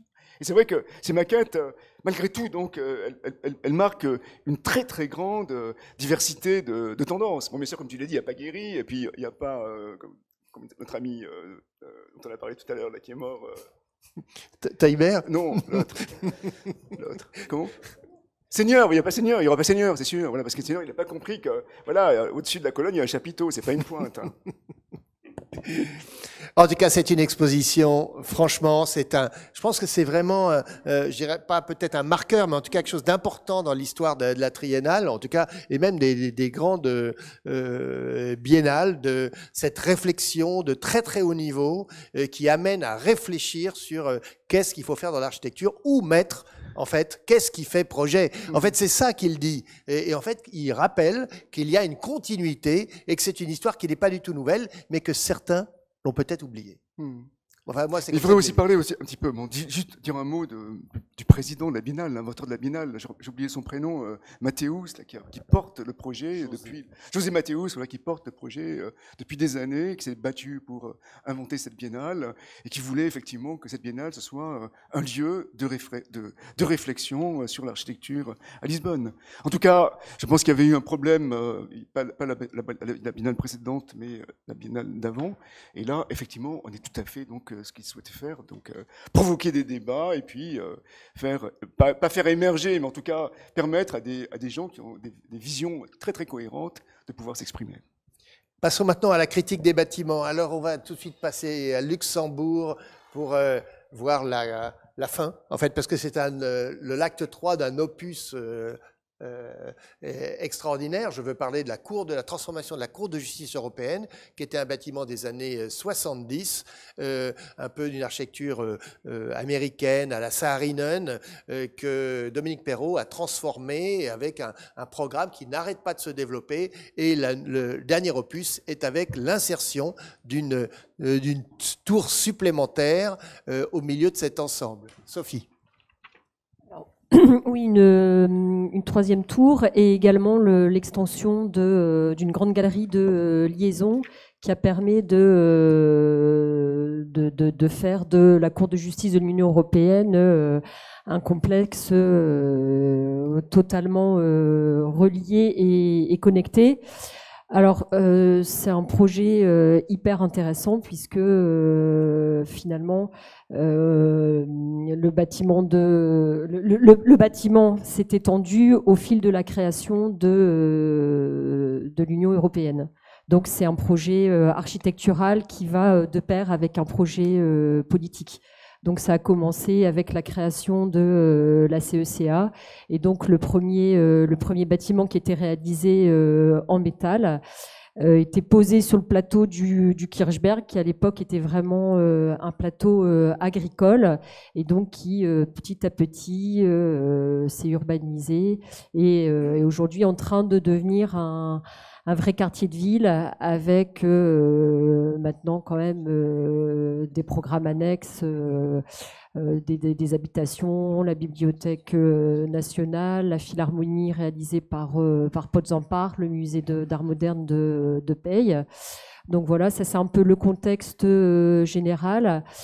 Alors ensuite, c'est une pure merveille. Donc le projet a été entamé, enfin l'extension de Perrault a été entamée en 96. Et quand on revient aujourd'hui voir le dernier opus, c'est un projet qui absolument pas pris une ride parce que c'est extrêmement bien réalisé avec une grande rigueur et une vraie intelligence par rapport à la ville. Et donc dès le départ, en fait, par rapport quand il y a eu le premier concours pour l'extension, à l'origine, l'idée c'était de détruire justement le premier bâtiment qui datait des années 72. Et Perrault, ça a été le seul parmi les concurrents à dire mais non, cette architecture-là, c'est une architecture remarquable. Donc il ne faut pas démolir, il faut conserver. Et donc à partir de ça, voilà, il y a toute une pensée qui s'est élaborée. Et alors après, ce qui est étonnant là, en voyant l'insertion de la dernière tour qui vient finalement briser l'orthogonalité d'ensemble, c'est que, on le voit bien là sur la photo, il est difficile de dater. Voilà, on est incapable de dire que la tour de gauche, c'est la troisième et dernière partie de l'opus. Et la façon dont elle vient s'insérer de biais, elle fait écho à une extension des années 80 et ça marque bien c'est un ensemble et vraisemblablement il y aura pas encore de prochaine extension. Richard ? Oui, moi j'y suis allé, j'étais déjà allé au Luxembourg voir la philharmonie de Potzampar, mais j'étais jamais rentré dans le bâtiment. Je l'avais analysé, mais je l'avais jamais visité. Et c'est vrai que c'est un bâtiment totalement exceptionnel. Enfin, je parle de l'ensemble, pas seulement les tours. Notamment, effectivement, comme l'a dit Sophie, la manière où il a vidé complètement donc la cour européenne, la première cour européenne, pour garder uniquement la structure en cortène. Et puis ensuite, dedans, il a simplement mis les salles d'audience qu'il a vidées de tous les bureaux. Et justement, ce qui était intéressant chez lui, et ça, je crois que c'est peut-être une thématique, mais que j'aimerais peut-être développer un jour, c'est que, en fait, c'était un bâtiment qui était plutôt vertical, et lui, il a horizontalisé parce que il a construit donc autour de ce bâtiment vertical une sorte d'anneau de Saturne, hein, dans lequel il a pu mettre tous les bureaux des juges, hein, qui peuvent donc directement par des passerelles aller à des salles d'audience. Donc c'est vraiment un truc vraiment intéressant, la manière dont il est passé de la verticale à l'horizontale.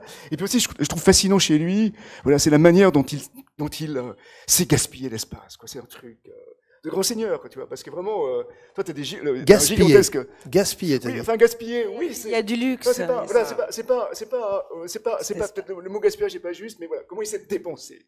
Dépenser l'espace, voilà. Oui, de le garder, de le théoriser, de dire, voilà, cet espace-là, je vais mettre un chiotte, je vais mettre un escalier, je vais mettre ceci, cela. Non, c'est vide. Voilà, tu rentres là-dedans, donc tu as un grand... tu as un grand hall, alors, il est complètement vide, complètement disproportionné, parce qu'il y a très peu de gens qui vont dans cette cour européenne, donc c'est complètement disproportionné, il y a juste le lustre qui baisse, qui agrandit encore l'espace, et après tu rentres dans la salle avec tout ce tissage de métal, mais c'est totalement sublime.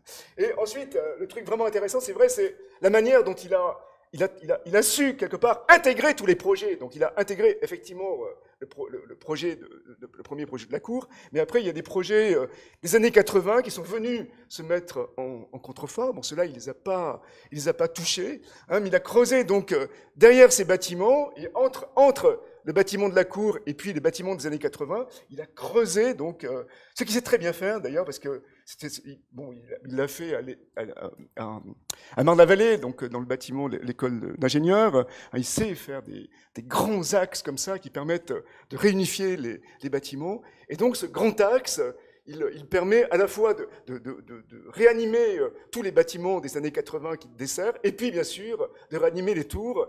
Et je dois dire que le bâtiment, je l'ai dit, il est... En général, quand on va dans la cour, même s'il y a des séances, même s'il y a des auditions, il y a très peu de personnes. Tandis que là, dans cette gigantesque rue intérieure, il y a les 5000 personnes, ou les 6000 personnes qui vivent sur le site, qui l'animent. Et c'est vraiment un vrai savoir-faire. Oui, moi aussi j'y suis allée et je découvrais le bâtiment et ça a été vraiment un éblouissement. Beaucoup de choses ont été dites là par mes deux prédécesseurs. Mais peut-être ce que je voudrais dire, c'est que bon, il y a une parenté quand même, il me semble, assez évidente avec la Bibliothèque nationale de France. On voit dans ces espèces de grands parallélépipèdes comme ça qui s'élancent. Et en même temps, moi j'ai l'impression c'est comme si l'apéro était arrivé à une forme de liberté, enfin dans tout ce que Richard vient de dire, quoi, dans ce geste qui est vraiment incroyable, quoi, d'intégration, de creuser, la vitre au-dessus, il y a la lumière qui rentre, il y a cette incroyable luxe de matière, d'espace, il y a quelque chose vraiment de magique et de magique, mais qui passe par un programme extrêmement pensé. Enfin bon, voilà, c'est pas une opération du Saint-Esprit, et c'est d'autant plus impressionnant. Mais il y a quelque chose de délié en fait dans le geste.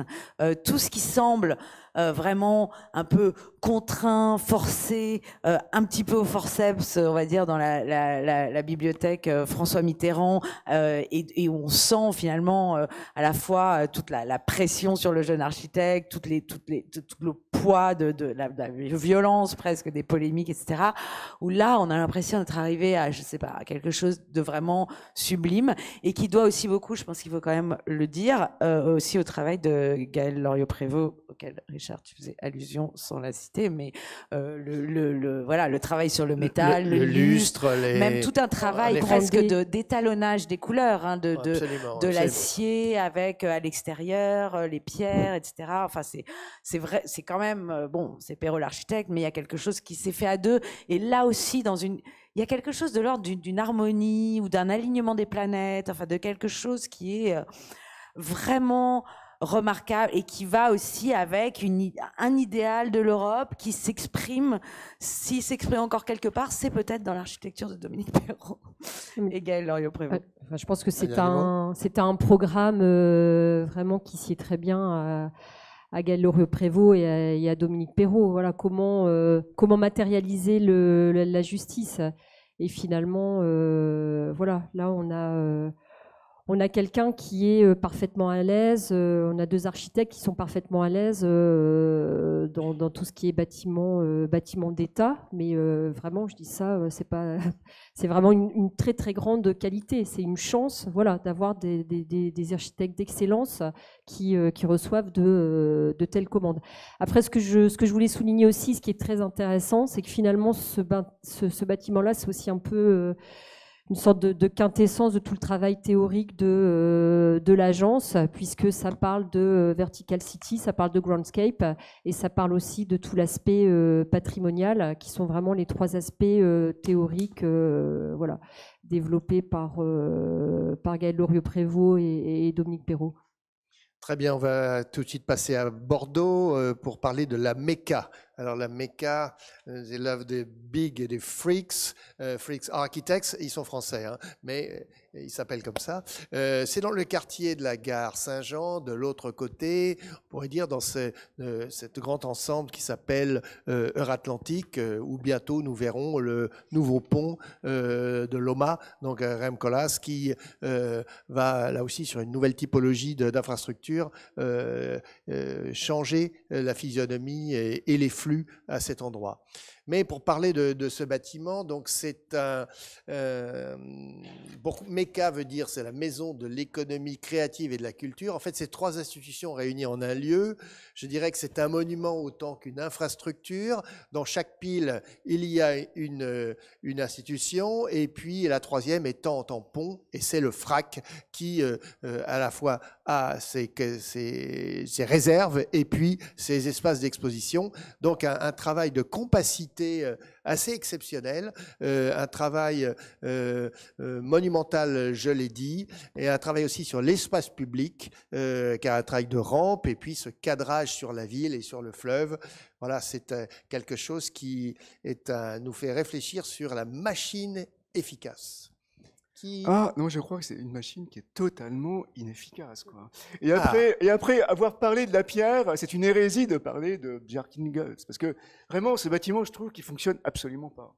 Hein, on a bien vu qu'il a fait une forme comme ça, donc assez cool, puisque effectivement, à la fois, elle donne l'idée. Oui, il y a tout un côté presque métaphorique que je déteste en architecture, quoi. Voilà, parce que c'est comme un nœud comme ça, donc sur les quais. Une boucle, voilà, un nœud dans lequel on vient donc, disons, densifier et puis mettre des activités. Donc il y a des, je ne me rappelle plus très bien les 3 activités. Il y a le FRAC, après il y a le théâtre, et puis le cinéma.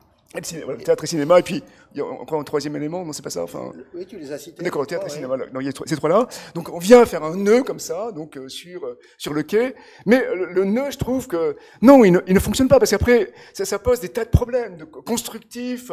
Et donc par exemple, quand on est dans la salle du FRAC en haut, on voit la structure, mais là c'est pas du tout la politique de la raison, quoi. C'est le chaos de la déraison, c'est l'angoisse de la déraison, parce que comme tout est plissé, tout est plié, la structure n'est même pas intéressante. Donc en plus, dans certaines salles, effectivement, il y a ces grandes poutres en tri métallique. Dans d'autres, c'est des colonnes qui apparaissent là, parce que ça pouvait pas être un projet totalement rationnel au niveau structurel. Et donc, je trouve que c'est franchement complètement n'importe quoi. D'abord de rentrer à côté des rampes, d'avoir une entrée si écrasée, je trouve ça absolument inintéressant. Et le pire du pire, c'est que il a osé donc nommer, tu vois, la pièce, le trou dans son nœud. Hein, pour reprendre des trucs un peu érotiques, il a osé appeler ça une chambre urbaine, quoi. Le thème de la pierre. Lui, il sait ce que c'est qu'une chambre urbaine quand ils l'ont fait. Quand on voit ces projets, on comprend ce que c'est qu'une chambre urbaine. Là, écoute, Bjarke, c'est pas parce que tu mets un lustre dans un vide que tu fais une chambre urbaine. T'as strictement rien compris. Et prends un billet pour Lisbonne et va voir l'expo de la pierre. Je suis assez d'accord avec mon voisin Richard. Non, je trouve que là d'abord, j'aimerais bien savoir combien étaient payés les gens pour monter sur cette espèce d'espace de faux espace public enfin moi je crois pas du tout à cet endroit c'est une espèce de rampe comme ça qui permet de passer d'un côté à l'autre. Mais franchement, je sais pas qui est-ce qui va aller se mettre sur ces marches et se déniveler. Enfin, je ne crois absolument pas à ça. Tout est faux en fait. Il y a rien qui colle. Il y a aucune nécessité. Ni dans cette forme que je trouve par ailleurs trapue et vraiment pas très gracieuse, juste là comme signal de Bordeaux et du quartier, je trouve ça pas particulièrement heureux. Alors en plus le choix peut-être de ce béton qui, je crois qu'à l'origine il voulait faire de la pierre et puis il a pas eu les moyens, donc ça aide pas forcément non plus, mais bon, je trouve qu'il y a quelque chose de très lourd. On perd après tout le côté un peu ludique quand même de ce qu'on a pu aimer chez Birkingels à Copenhague, etc. Là, on sent quand même qu'il est loin de chez lui et qu'il est peut-être impressionné aussi par le classicisme de la ville de Bordeaux. Enfin, on a l'impression quand même qu'il sait pas trop où il est. Et pour moi, le plus symptomatique en fait presque de l'imposture, moi je vais dire, de ce bâtiment qui après peut-être pour les gens qui travaillent dedans ça doit pas être si désagréable, il y a des grands espaces, il y a quand même un peu de lumière et encore pas partout, enfin bon, mais il y a cette imagerie plaquée et complètement fake, je veux dire, qui est que un musée aujourd'hui ça doit être du béton brut, etc. Parce que aujourd'hui, les musées on les fait dans des vieux bâtiments industriels. Et donc là, il a repris cette esthétique, mais qui a évidemment un sens quand on fait un musée dans une ancienne usine ou des entrepôts. Sauf que là, c'est un bâtiment tout neuf et il joue le truc vieux hangar, quoi, à l'intérieur. Et ça, pour moi, c'est pas forcément super grave, mais sauf que je trouve ça extrêmement révélateur d'un geste qui sonne faux et creux à tous les endroits. Même là, il y a cette espèce de grande terrasse comme ça qui ouvre sur la ville, sur la Garonne. Et ben même cette terrasse, je trouve que bon, elle est grande. Ok, on est sur la terrasse, c'est sympa, une grande terrasse. Mais je sais pas, voilà, là on la voit, la vue elle est bloquée, elle est bouchée, quoi. Enfin, je sais pas, il y a rien qui marche, moi je trouve, dans ce bâtiment. Voilà. Mais la Grande Bibliothèque de France, quand elle a été construite tout au début, on se demandait justement, elle était un peu en dehors de tout. Est-ce que c'est pas un peu la même chose là? Parce que pour l'instant, sur les quais, il y a des embouteillages. Le véritable nœud, moi je le vois dans la circulation. C'est-à-dire que c'est l'embouteillage. Mais bientôt, il n'y aura plus de voitures. Et donc, parce qu'elles vont passer autrement. Les marches qui viennent depuis et donc, ça va aller jusqu'au bord de Garonne. Donc, la question de la théâtralisation, en effet, de la Garonne va complètement changer. Là, il y a des pales-planches. Donc, et c'est toujours l'histoire de ces projets, j'allais dire fondateurs de l'urbanisme qui est en cours de fabrication. Et c'est vrai que je comprends la remarque, mais je pense que ça va tout changer quand ça sera ouvert. Maintenant, la question de la structure et autres, ça c'est une autre affaire. Maintenant, sur la matière, il y a quand même un travail sur le béton avec l'entreprise, dans des budgets extrêmement serrés, où c'est ça qui fait que on peut pas. Je pense qu'il a eu beaucoup de contraintes. Hein, ça, je ne nie pas, mais bon. C'est pas, bon, c'est pas non, mais bien sûr. Bordeaux, c'est ville classée, c'est quand même, c'est quand même très contraignant. Maintenant, ce qui est quand même intéressant, c'est peut-être aussi de faire le rapprochement avec la Cité du Vin qui est à l'autre bout. Et là, c'est quand même l'anti-bling-bling par rapport à la Cité du Vin. Moi, je suis pas du tout d'accord, par contre, avec Isabelle. Alors, j'ai pas visité l'intérieur, donc ça, je me prononcerai pas là-dessus. Mais par contre, moi, chaque fois que je suis passée à côté, c'était rempli de monde. Donc, il y a plein de gens qui donnent rendez-vous là-bas. Il y a plein de skateurs. Et donc, justement, là, pour le coup, en tant que place publique, je trouve que ça fonctionne extrêmement bien, tant côté Garonne que côté de la Loire. Et on peut imaginer que ça fonctionnera d'autant mieux quand il y aura le pont Simone Veil qui sera construit et quand il y aura tous les quais qui seront piétonnisés. Donc moi je suis pas du tout sévère comme mes deux prédécesseurs. Je trouve que en tant que place publique ça fonctionne très très bien. Alors moi je voudrais dire deux trois choses. Je n'ai pas vu le bâtiment, mais quand je vous entends, D'abord, quand je t'entends, tu dis ça fonctionne, il y a du public, etc. Ça me rappelle cette phrase formidable, le public apprécie, c'est bien le sol. Et donc, tout ça se discute. Et par ailleurs, il y a une chose qui... Il y a une urbanité. Non, mais attends, il y a une chose qui m'intéresse beaucoup, c'est tu as fait cette remarque sur la chambre urbaine. Il est vrai que quand je suis allé voir l'extension du V&A de Kengo Kuma à Dundee, il avait aussi vendu son projet comme ça, comme une chambre en plus pour la ville. Mais ce qui est très intéressant, c'est du point de vue lexical, c'est ce qui se passe dans l'architecture. Il y a cette idée, autrefois on faisait des places, hein. Maintenant on fait une chambre pour la ville. Vous avez remarqué, je sais pas, que maintenant dans les entreprises, les salariés veulent travailler dans l'entreprise comme à la maison. Alors on leur fout du meuble vintage, etc. J'entendais Philippe Chambaretta présenter des projets assez réussis, mais par ailleurs qui pouvaient être une banque ou une grande entreprise, une grande agence d'avocats, une grande étude d'avocats, et disant c'est comme à l'hôtel. Donc les halls, c'est comme à l'hôtel. Donc il y a un truc très intéressant dans l'architecture où on dirait que l'architecture n'est plus capable elle-même d'oser dire qu'elle fait des pièces, des places, des rues, mais il faut faire des chambres. Et c'est très intriguant. Le siège de BETC là, correspond exactement à ça. Hein, bien sûr. Ceci dit, il y a eu quand même là, ces derniers mois, de nombreux articles qui ont été publiés. Les gens, justement, ne veulent plus.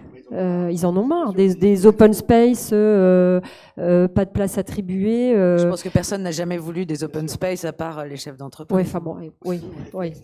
Le flex office, voilà, les gens veulent plus ça. Les gens veulent des bureaux fermés, ils veulent une hiérarchie, un retour à la hiérarchie. Oui, mais ils veulent quand même, on leur met quand même des murs pour qu'ils puissent dessiner sur les murs. Il y a des animateurs d'ambiance.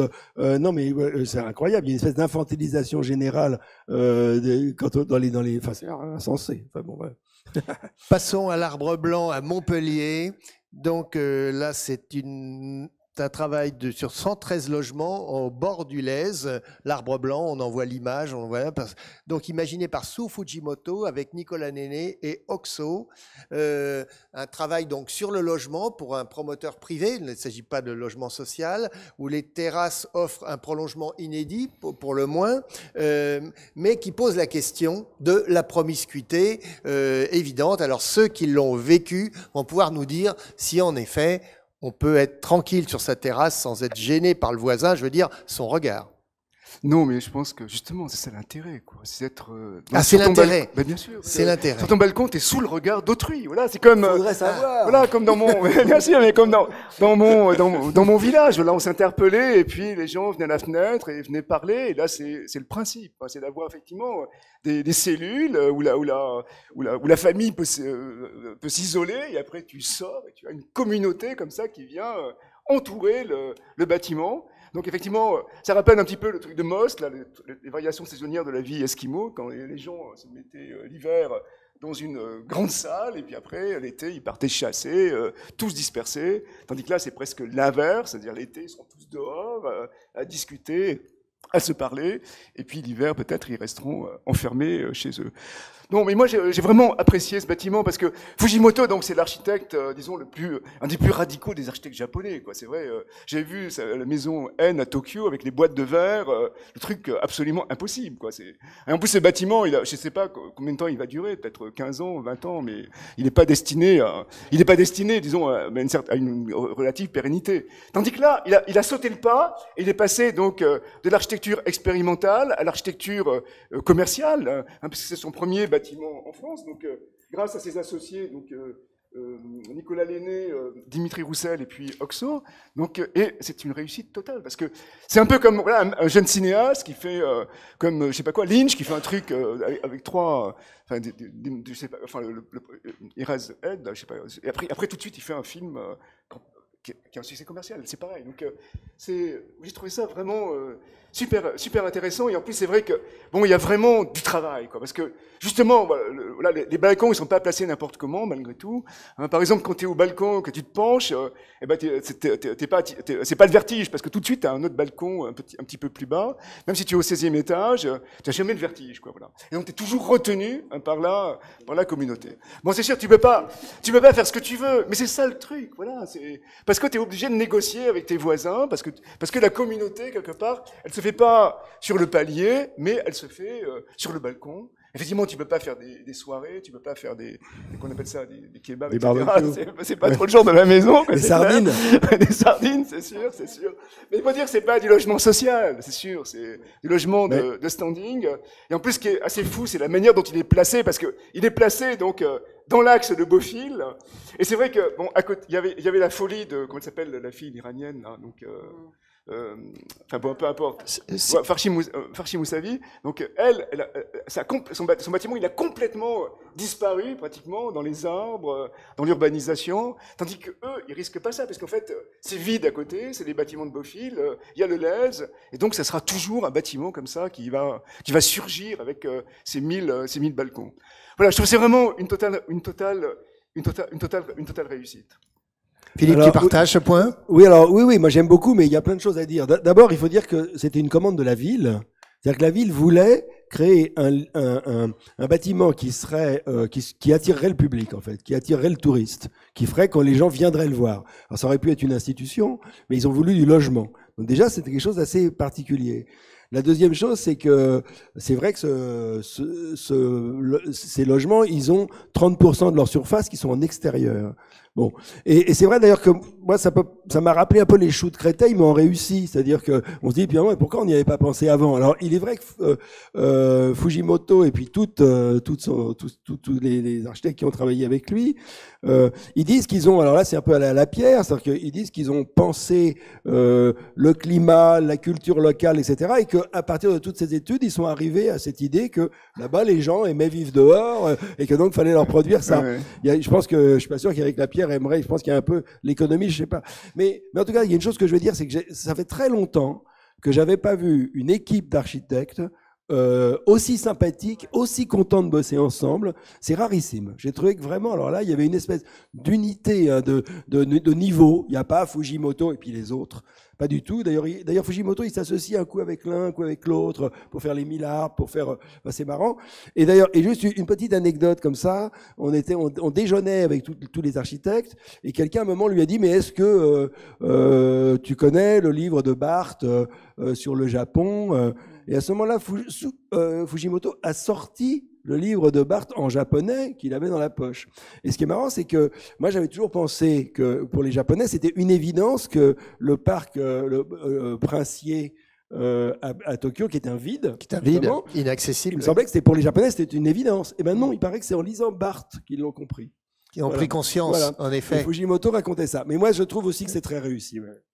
Non, mais malgré tout, c'est une équipe, c'est vrai, mais on retrouve beaucoup d'obsessions de Fujimoto. On aime des projets totalement théoriques qu'il n'a même pas réalisés, on les retrouve là, construits.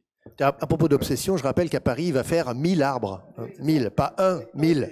Voilà. Et puis, ils font un truc pour Polytechnique à Saclay. Et effectivement, c'est à géométrie variable, leur truc. Et c'est vrai que c'est très, très sympathique. Moi, j'adore aussi. Et c'est... je sais pas, on pourrait trouver que c'est disgracieux, mais en fait, il y a quelque chose de tellement pop, mais vraiment dans le sens, c'est une espèce de pochette surprise qui explose comme ça, ou moi, je sais pas, ça m'a fait penser à un truc de, presque à une sorte ça pourrait être une machine de Miyazaki, quoi. Il y a ce côté low-tech, en plus, parce que c'est des matériaux, enfin, ils sont quand même allés à l'économie, enfin, il y a vraiment une intelligence, comme ça, une économie, effectivement du vertige, tout ça est fait aussi pour couper l'effet Venturi du vent qui s'accélère comme ça quand on monte dans les hauteurs. Alors pas de vertige, c'est quand même quelqu'un qui doit pas avoir beaucoup le vertige qui dit ça, parce que il faut pas aller au bout, hein. quand on est au bout des balcons les plus longs, si on a le vertige, c'est quand même, en plus ça bouge un peu, donc bon, moi je restais quand même aux 2/3. mais quand on est aux 2/3, effectivement, il n'y a pas ce truc de... Et puis, alors, il y a les appartements, quand même, ont tous des expositions très, très nombreuses, quoi, parce qu'on parle de l'extérieur, mais l'intérieur est vraiment bien fait, quoi. C'est... Bon, je crois que, si je me souviens bien, un 2 pièces à un balcon, un 4 pièces à 3 balcons, enfin, il y a quelque chose de vraiment complètement fou. Et puis il y a l'inscription, comme disait Richard, dans le paysage. D'un côté, il y a la route nationale, mais on est quand même vite au-dessus, vite même un peu protégé du bruit. Et puis ça ouvre comme ça sur tout un paysage un peu désolé. De l'autre côté, il y a le pic Saint-Loup au loin. Enfin, il y a quelque chose de vraiment. Et puis il y a cette espèce de délire, de beaux fils là tout autour. Enfin, voilà, je trouve que c'est malicieux, c'est audacieux, c'est pop. Et puis ça réinvente aussi quand même les façons d'habiter, parce qu'il y a effectivement ce truc de sociabilité un peu à la new-yorkaise, un peu les escaliers extérieurs où bon, on peut être un peu protégé. Et puis après, il y a quand même le toit, où il y a un espace commun, un espace public d'ailleurs. Il y a à la fois un espace privé, collectif qu'on peut réserver, et puis il y a un bar, machin. En bas il y a un restaurant. Enfin, il y a un côté à la fois. C'est aussi un truc public, ce bâtiment. Non, moi, je voudrais juste rebondir par rapport à ce que tu dis sur la sociabilité, les vues entre les balcons. Moi, ça me fait vraiment penser au logement de Gaillusté et de Renaudy, où c'est vraiment la même chose. Donc les prolongements extérieurs et les vues qui se télescopent de balcon en balcon pour créer de la sociabilité. Oui, il faut ajouter qu'ils ont reculé le bâtiment, parce que d'autres architectes n'avaient pas pris ce principe pour laisser la circulation le long du cours d'eau. Et respecter les vues des voisins. Oui, donc c'était quand même. Ça paraît être comme ça, était une espèce de m'as-tu vu, mais en fait c'est plein de réflexions justement sur le contexte et tout. Non, c'est très fort. Hein. Mais aussi le côté aussi grand. Je trouve ça super intéressant. C'est des grands balcons, c'est pas des petits balcons. Et vous voyez, c'est un peu comme chez la Caton-Vassal, quand ils font par exemple des grandes vérandas. Vous voyez, ou chez Perrault tout à l'heure, quand il fait des grands espaces. Je pense que c'est intéressant. Voilà, ou quand Colas il fait son pont, le pont. Oui. À Bordeaux. Donc oui. Le futur. Il double sa largeur. Il en fait un grand pont, une grande surface. Donc voilà, et quelque part aussi la grande surface. Bon, c'est vrai qu'elle peut donc, on l'a dit, donc effectivement être utilisée, mais aussi ça peut être simplement une promesse. Quoi. Je reste dans ma chambre, mais je m'en fous parce que dehors j'ai cette grande surface. Quoi. Cette grande surface où un jour peut-être je pourrais aller si je veux. Il nous reste 12 minutes, donc on va aller vite maintenant. Très précis, centre d'enseignement de la physique à Saclay par Dominique Lyon. Là, nous sommes en lisière de forêt, où ce bâtiment est l'articulation d'un socle et d'une tour. Et là encore, il y a une générosité spatiale. Enfin, moi, j'ai été assez surpris de voir dans ce lieu à quel point c'était généreux, agréable. Et est-ce que vous partagez ce point ? Moi, je trouve que ce qui est vraiment étonnant, c'est tout le travail sur la perception géométrique, puisque quand on sort, quand on arrive depuis la rue, donc c'est censé être le futur trajet du métro, on a la perception d'un socle surmonté d'une petite tour, et en fait, quand on s'avance, pas du tout. Il s'avère que la petite tour, c'est en fait une barre de 4 niveaux qui est posée en diagonale sur le socle et qui accueille les salles de cours. Donc ça, je trouve que c'est quand même vraiment très très surprenant. Et puis ce qui est très intéressant aussi, et c'est toujours en rapport avec cette idée de diagonale qui vient casser un ensemble orthogonal, c'est que de loin on a l'impression de quelque chose d'hyper classique, de très rationnel, de très orthonomé, très tramé, et en fait c'est plein de petites anomalies comme ça, un petit décrochement, les volumes de l'escalier qui apparaît en diagonale en façade, et cette diagonale finalement elle vient créer tout un travail de composition, et c'est quelque chose qui est quand même très inattendu chez quelqu'un comme Dominique Lyon. Et ça, c'est quelque chose qu'on peut retrouver dans chacun de ces projets. À chaque fois, c'est quand même quelqu'un qui est capable de remettre en cause tous les fondamentaux de son architecture. Je ne suis pas tout à fait d'accord. Je pense que chez lui, il y a une vraie pensée de l'objet architectural. Et il produit des objets. Bon, les objets ne se ressemblent pas, il n'y a pas de récurrence formelle, mais là, c'est un objet architectural. Et quelque part, c'est un petit peu l'anti du Bjerkingels, parce que Bjerkingels, lui, il a fait une forme, et après, il a eu un mal fou, finalement, à faire rentrer le programme dedans. Tandis que lui, non, pas du tout. Donc, il prend la diagonale, parce qu'effectivement, ça va lui permettre d'avoir un maximum de développer pour mettre toutes ces salles, et de les éclairer. Donc, ensuite, sous la diagonale, donc il met les amphithéâtres. Après, dans Dans le socle, il va mettre l'accès, enfin le grand hall d'entrée et puis le grand auditorium. Et puis comme tu l'as très bien dit, effectivement, ça va créer des sortes d'anomalies parce qu'effectivement, pour rejoindre l'entrée et puis les étages du bâtiment, il va être obligé de faire sortir son escalier à l'extérieur. Mais tout ça, quelque part, c'est presque, je dirais, une logique un peu de bâtiment industriel. Voilà, quand on voit un bâtiment industriel, donc il y a des silos, il y a des socles, et après c'est relié comme ça, un peu n'importe comment, par des ponts roulants. Et aussi, ce bâtiment, je trouve assez intéressant parce que il a vraiment un côté. Voilà, je ne pense pas que ce soit volontaire chez lui, hein, pas du tout, mais c'est arrivé comme ça. Il a un côté, je crois que c'est toi qui en parlais tout à l'heure, il a un côté vraiment constructiviste, on dirait un Kolosov, un Melnikov. Et d'ailleurs, voilà, à un moment donné, c'est lui-même qui voulait faire le graphisme, et puis il avait repris donc les lettres des projets constructivistes, donc des gens qu'on connaît, quoi. Voilà. Donc c'est intéressant, mais franchement, il a toujours, parce que c'est un objet architectural. Voilà, il n'y a pas de le plan correspond, même si c'est très compliqué effectivement de faire une diagonale, donc les plans s'organisent parfaitement et la structure s'organise parfaitement. C'est l'antithèse totale d'Ingalls.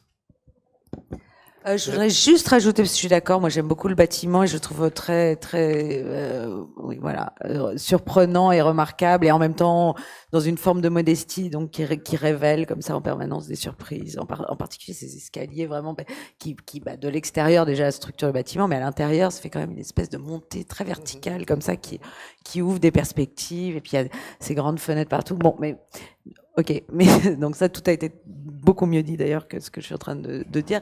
Mais il y a quelque chose qui fait par ailleurs, c'est-à-dire que c'est un bâtiment qui structure son environnement, qui pense, enfin qui est vraiment pensé par rapport au bois derrière, par rapport à l'espace du parking et par rapport à la place qui s'ouvre sur le bâtiment de Myoto, là, le lieu de vie, et sur l'autre, là, le bâtiment des années 70 qui est assez marrant d'ailleurs. 80. Michel Raymond, ouais. Voilà. Absolument, ça fait vraiment une collection. Mais trois bâtiments qui arrivent à dialoguer entre eux. et alors voilà, et tout d'un coup ça dialogue, hein. mais c'est ça qui est nouveau. C'est ça qu'il n'y a pas à Saclay. C'est quand même ça qui fait que ce lieu de Saclay est aussi sinistre. Et tout d'un coup, il y a une forme d'urbanité qui se crée. Il y a une forme d'harmonie. Il y a de la circulation. On comprend où on est. En plus, bon, il y a des choses qui vont pousser. Peut-être, je sais pas s'il y aura des commerces à cet endroit-là, etc. Mais tout d'un coup, ça ressemble. Il y a quelque chose d'accueillant. Je trouve que, et c'est grâce à ce bâtiment et la manière dont il a été pensé, dont il s'inscrit, voilà, dans le territoire général, avec même la résidence étudiante derrière, qui est pas folle, mais où bon, quand même, ça joue un peu l'intérieur, l'extérieur. Il y a ça aussi. C'est pas un bâtiment qui est complètement ouvert, mais c'est pas un bâtiment qui est complètement fermé, contrairement à la plupart des bâtiments de ce quartier du Moulon qui sont quand même ultra angoissants. Et voilà, là je trouve qu'il y a un travail sur le tissu urbain. Il y a quelque chose de peut-être même une forme un peu d'amour, mais qu'on retrouve aussi d'ailleurs. Il a récemment livré aussi ce stade à Asnières, qui fait un peu la même chose, quoi, dans un territoire très hostile comme ça, et qui tout d'un coup apporte lumière, générosité, je sais pas, qui resuture, quoi, qui répare. En tout cas, on en est déjà réparé à Saclay. En tout cas, on peut dire que le campus qui continue son développement, là, il y a quand même une très belle pièce. Hein. Je veux dire que le bâtiment de l'OMA, on le voit d'ailleurs du haut de la tour, il est à quelques encablures. On attend celui de Renzo Piano, dont nous parlerons évidemment quand il sera terminé. Enfin bref, là, Dominique Léon, je trouve que devant ce rideau végétal, il marque le territoire d'une manière assez fine et subtile. Oui, il faut bien préciser, il est vraiment en lisière de forêt. Donc son idée, c'était vraiment d'architecturer la nature avec son bâtiment. On termine avec la restructuration de la caserne Lourcine. Alors la caserne Lourcine, c'est en plein 13e arrondissement. Voilà, et c'est une caserne militaire qui se reconvertit en lieu universitaire avec un travail complexe, dans la complexité, j'allais dire, de ces opérations de transformation. Il y a plusieurs époques, des bâtiments du 19e, c'est-à-dire des casernes type, des bâtiments des années 60 qui avaient déjà été un peu, réhabilités. Et là, justement, on est dans le cadre d'une véritable transformation en profondeur. J'allais dire, ça ferait plaisir à Dominique Perrault, parce qu'on est vraiment dans des groundscapes. C'est un travail sur la topographie. Il s'agit de sculpter le vide. C'était le vide de la place d'Armes. Donc la place d'Armes, c'est là où les militaires toujours font leurs exercices au cœur de la caserne. Donc là, c'est excavé, ça descend et ça amène justement à une nouvelle galerie qui distribue un ensemble, voilà, avec l'auditorium. Tu veux commencer? Oui, je commence. Tu veux commencer. Alors là, attention, qu'est-ce qu'il va dire? Tu as une minute, chacun a une minute. Non, mais c'est pas ça. Une minute. Ça permet de renouer un petit peu des fils qui ont été laissés en suspens dans la conversation. Toi, par exemple, tu parles de Perrault. Bon, quand tu vois, par exemple, le truc de Corée, là, tu vois, bon, tu rentres dans le site de l'université, et quelque part, le bâtiment de Perrault, tu le vois pas du tout, quoi. Il disparaît complètement. Et en plus, il fait parfaitement voir les bâtiments d'université. Et après, tu rentres dedans et tu rentres dans un autre monde. Là, le problème, c'est que tout de suite, on voit leurs bâtiments et on voit plus le reste, on voit plus les casernes. Et aussi, bon, plus fondamentalement, ce qui me gêne, c'est la procédure. Hein. C'est le gré à gré. C'est pas un concours. Donc, ils ont décrit le projet et puis finalement, ils ont été retenus sur une description, pas sur un dessin. Précisons qu'il s'agit de Chartier d'Alix. Voilà, et justement, Chartier, que nous parlait tout à l'heure, il nous a dit, moi, par exemple, au jury, j'ai dit que je vais pas construire, mais je vais retirer. Bon, ça. Je retire pas, je construis, c'est comme la chambre, c'est un truc que t'entends tout le temps. Par exemple, Colas, il a dit pour le concours Canal, moi, je construis pas, je retire. Mais lui, il a fait que retirer. Il a absolument rien ajouté.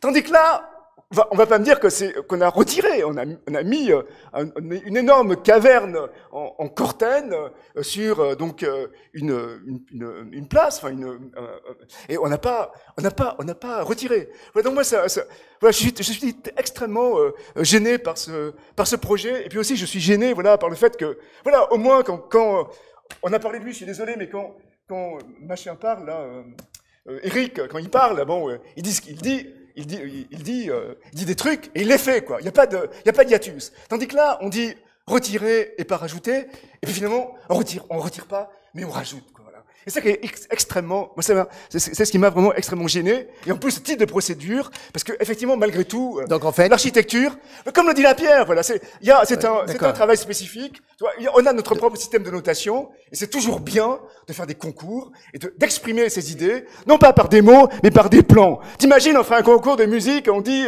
vas-y Boulez, décris-nous ton concerto. Ah oui, pas mal. Non, bah, on va préférer, tu vois, t'imagines le truc. Mais là, tu critiques une procédure, etc. C'est quand même le résultat. Enfin, on s'en fout, quoi.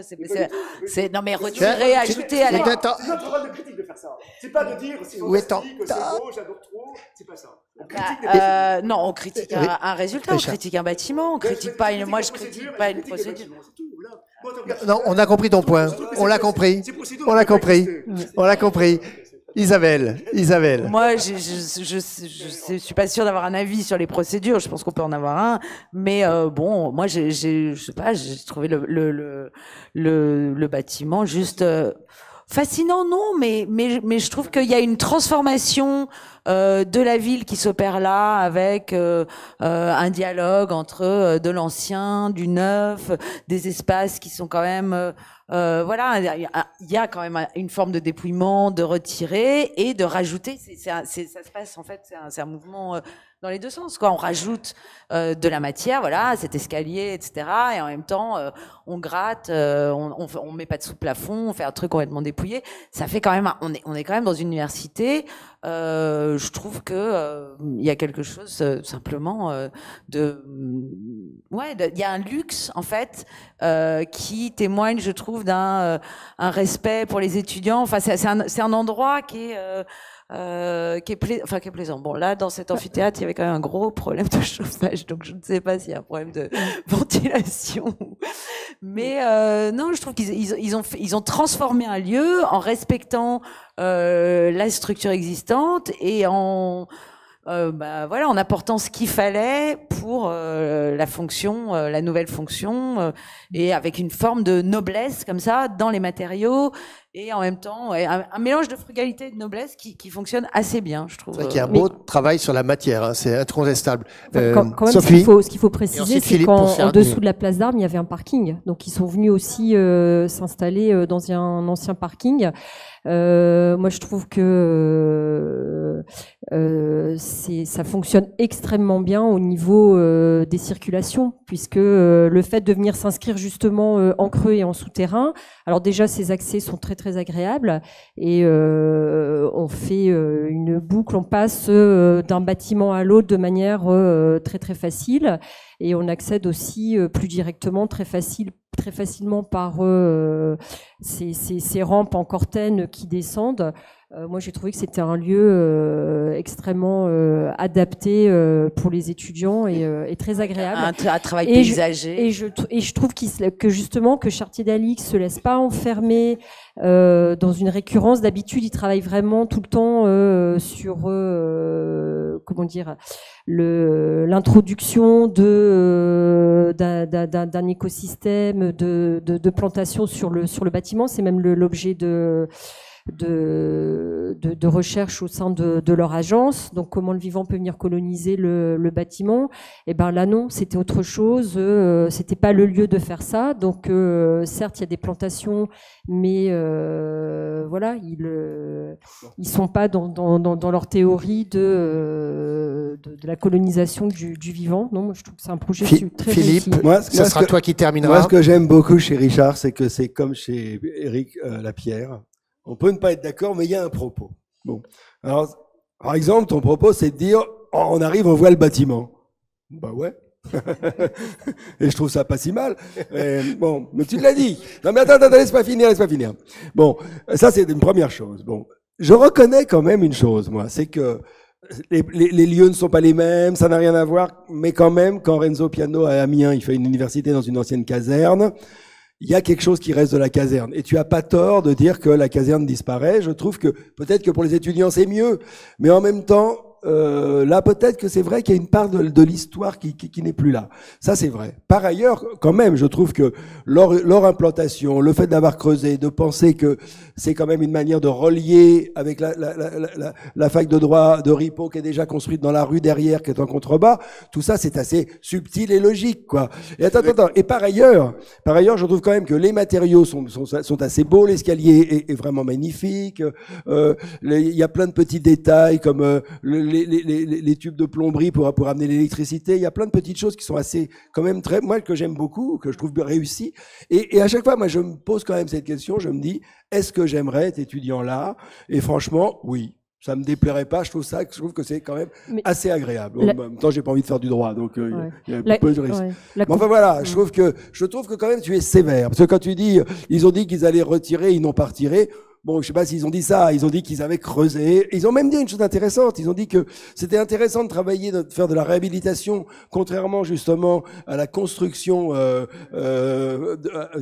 partir de rien, parce que justement, on découvre en permanence des choses et ça permet d'abord d'échapper à tous les éléments normés que les entreprises essayent de placer. On peut travailler justement dans la subtilité, dans le sur-mesure.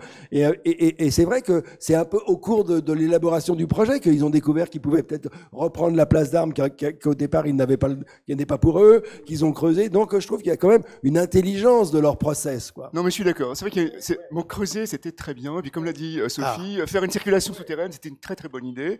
Même l'amphithéâtre là où il est c'était très intéressant. Tout ce que tu as dit sur les réaménagements donc des deux casernes c'est très intéressant. Et moi ce qui me gêne c'est ça justement, c'est la discontinuité entre le discours et puis les faits. Et ensuite si tu veux, vous dites le Corten c'est bien. Mais tu vois, le Corten, non, c'est pas ça. Creuser, c'est bien. Excuse-moi, creuser, c'est bien, d'accord. Mais il y a creuser, si tu veux, comme Perrault, hein, où là, effectivement, tu enlèves et tu vois rien. Et puis, il y a creuser, comme par exemple, les temples au Liban, enfin, pas au Liban, les temples de Pétra, tu vois, voilà. Là, quelque part, ils ont fait un temple de Pétra. On leur demandait pas ça, peut-être, tu vois. Voilà. Non, mais on leur demandait pas ça. On leur demandait peut-être de faire un truc, peut-être beaucoup plus simple, pour que justement on puisse encore voir les façades des casernes. Là, elles sont complètement écrasées par cette sorte de gros vagin en corten pour rester sur les références sexuelles.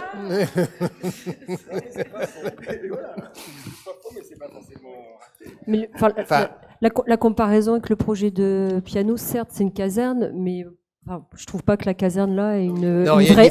Elle n'a pas une grande qualité. Non. C'est que le projet de piano, c'est une forteresse, et une forteresse, c'est pas une caserne. Non, c'est très important parce qu'il y a muraille. Et donc là, c'était autre chose. Mais là, le projet de caserne Loursini. En tout cas, ce qu'il faut voir là, et je pense qu'on peut tous s'accorder là-dessus, c'est que dans un travail sur la transformation d'un lieu, précisément, il y a plus de possibilités spatiales, peut-être. C'est ça que ça dit, ce projet. Alors après, on peut très bien ne pas l'apprécier. Moi, je trouve que c'est une bonne stratégie et que, précisément, la question des liens est assez bien faite, et le lien par la matière, et je trouve, ça marche bien. Alors, Corten ou pas Corten, là, il se trouve que le Corten, ça marche. Ça marche, et la matérialité à l'intérieur, le travail sur la serrurerie, cette boîte noire, en effet. Et j'ajoute, Francis, que c'est toi qui l'as fait remarquer, qu'il avait été au départ demandé à ce qu'il conserve les arbres, et ils les ont conservés, et c'est vrai, quand on est en bas et qu'on se retourne, on a l'impression que les arbres sont au garde à vous. Mais il y a quand même un peu quelque chose de militaire. Mais c'est beau. Voilà, on va conclure là-dessus en remerciant nos critiques. Et puis nos invités qui viennent ici écouter ces débats, il faudra lors des prochaines sessions intervenir plus, nous contredire, lui apprendre ce que c'est qu'une caserne, l'esprit d'une caserne et autres. Mais il y a une nostalgie de la caserne, je vois. Et en plus, il n'a pas fait son service militaire. Bon, voilà l'esprit chambré. Voilà. Merci à tous et à très bientôt au début décembre.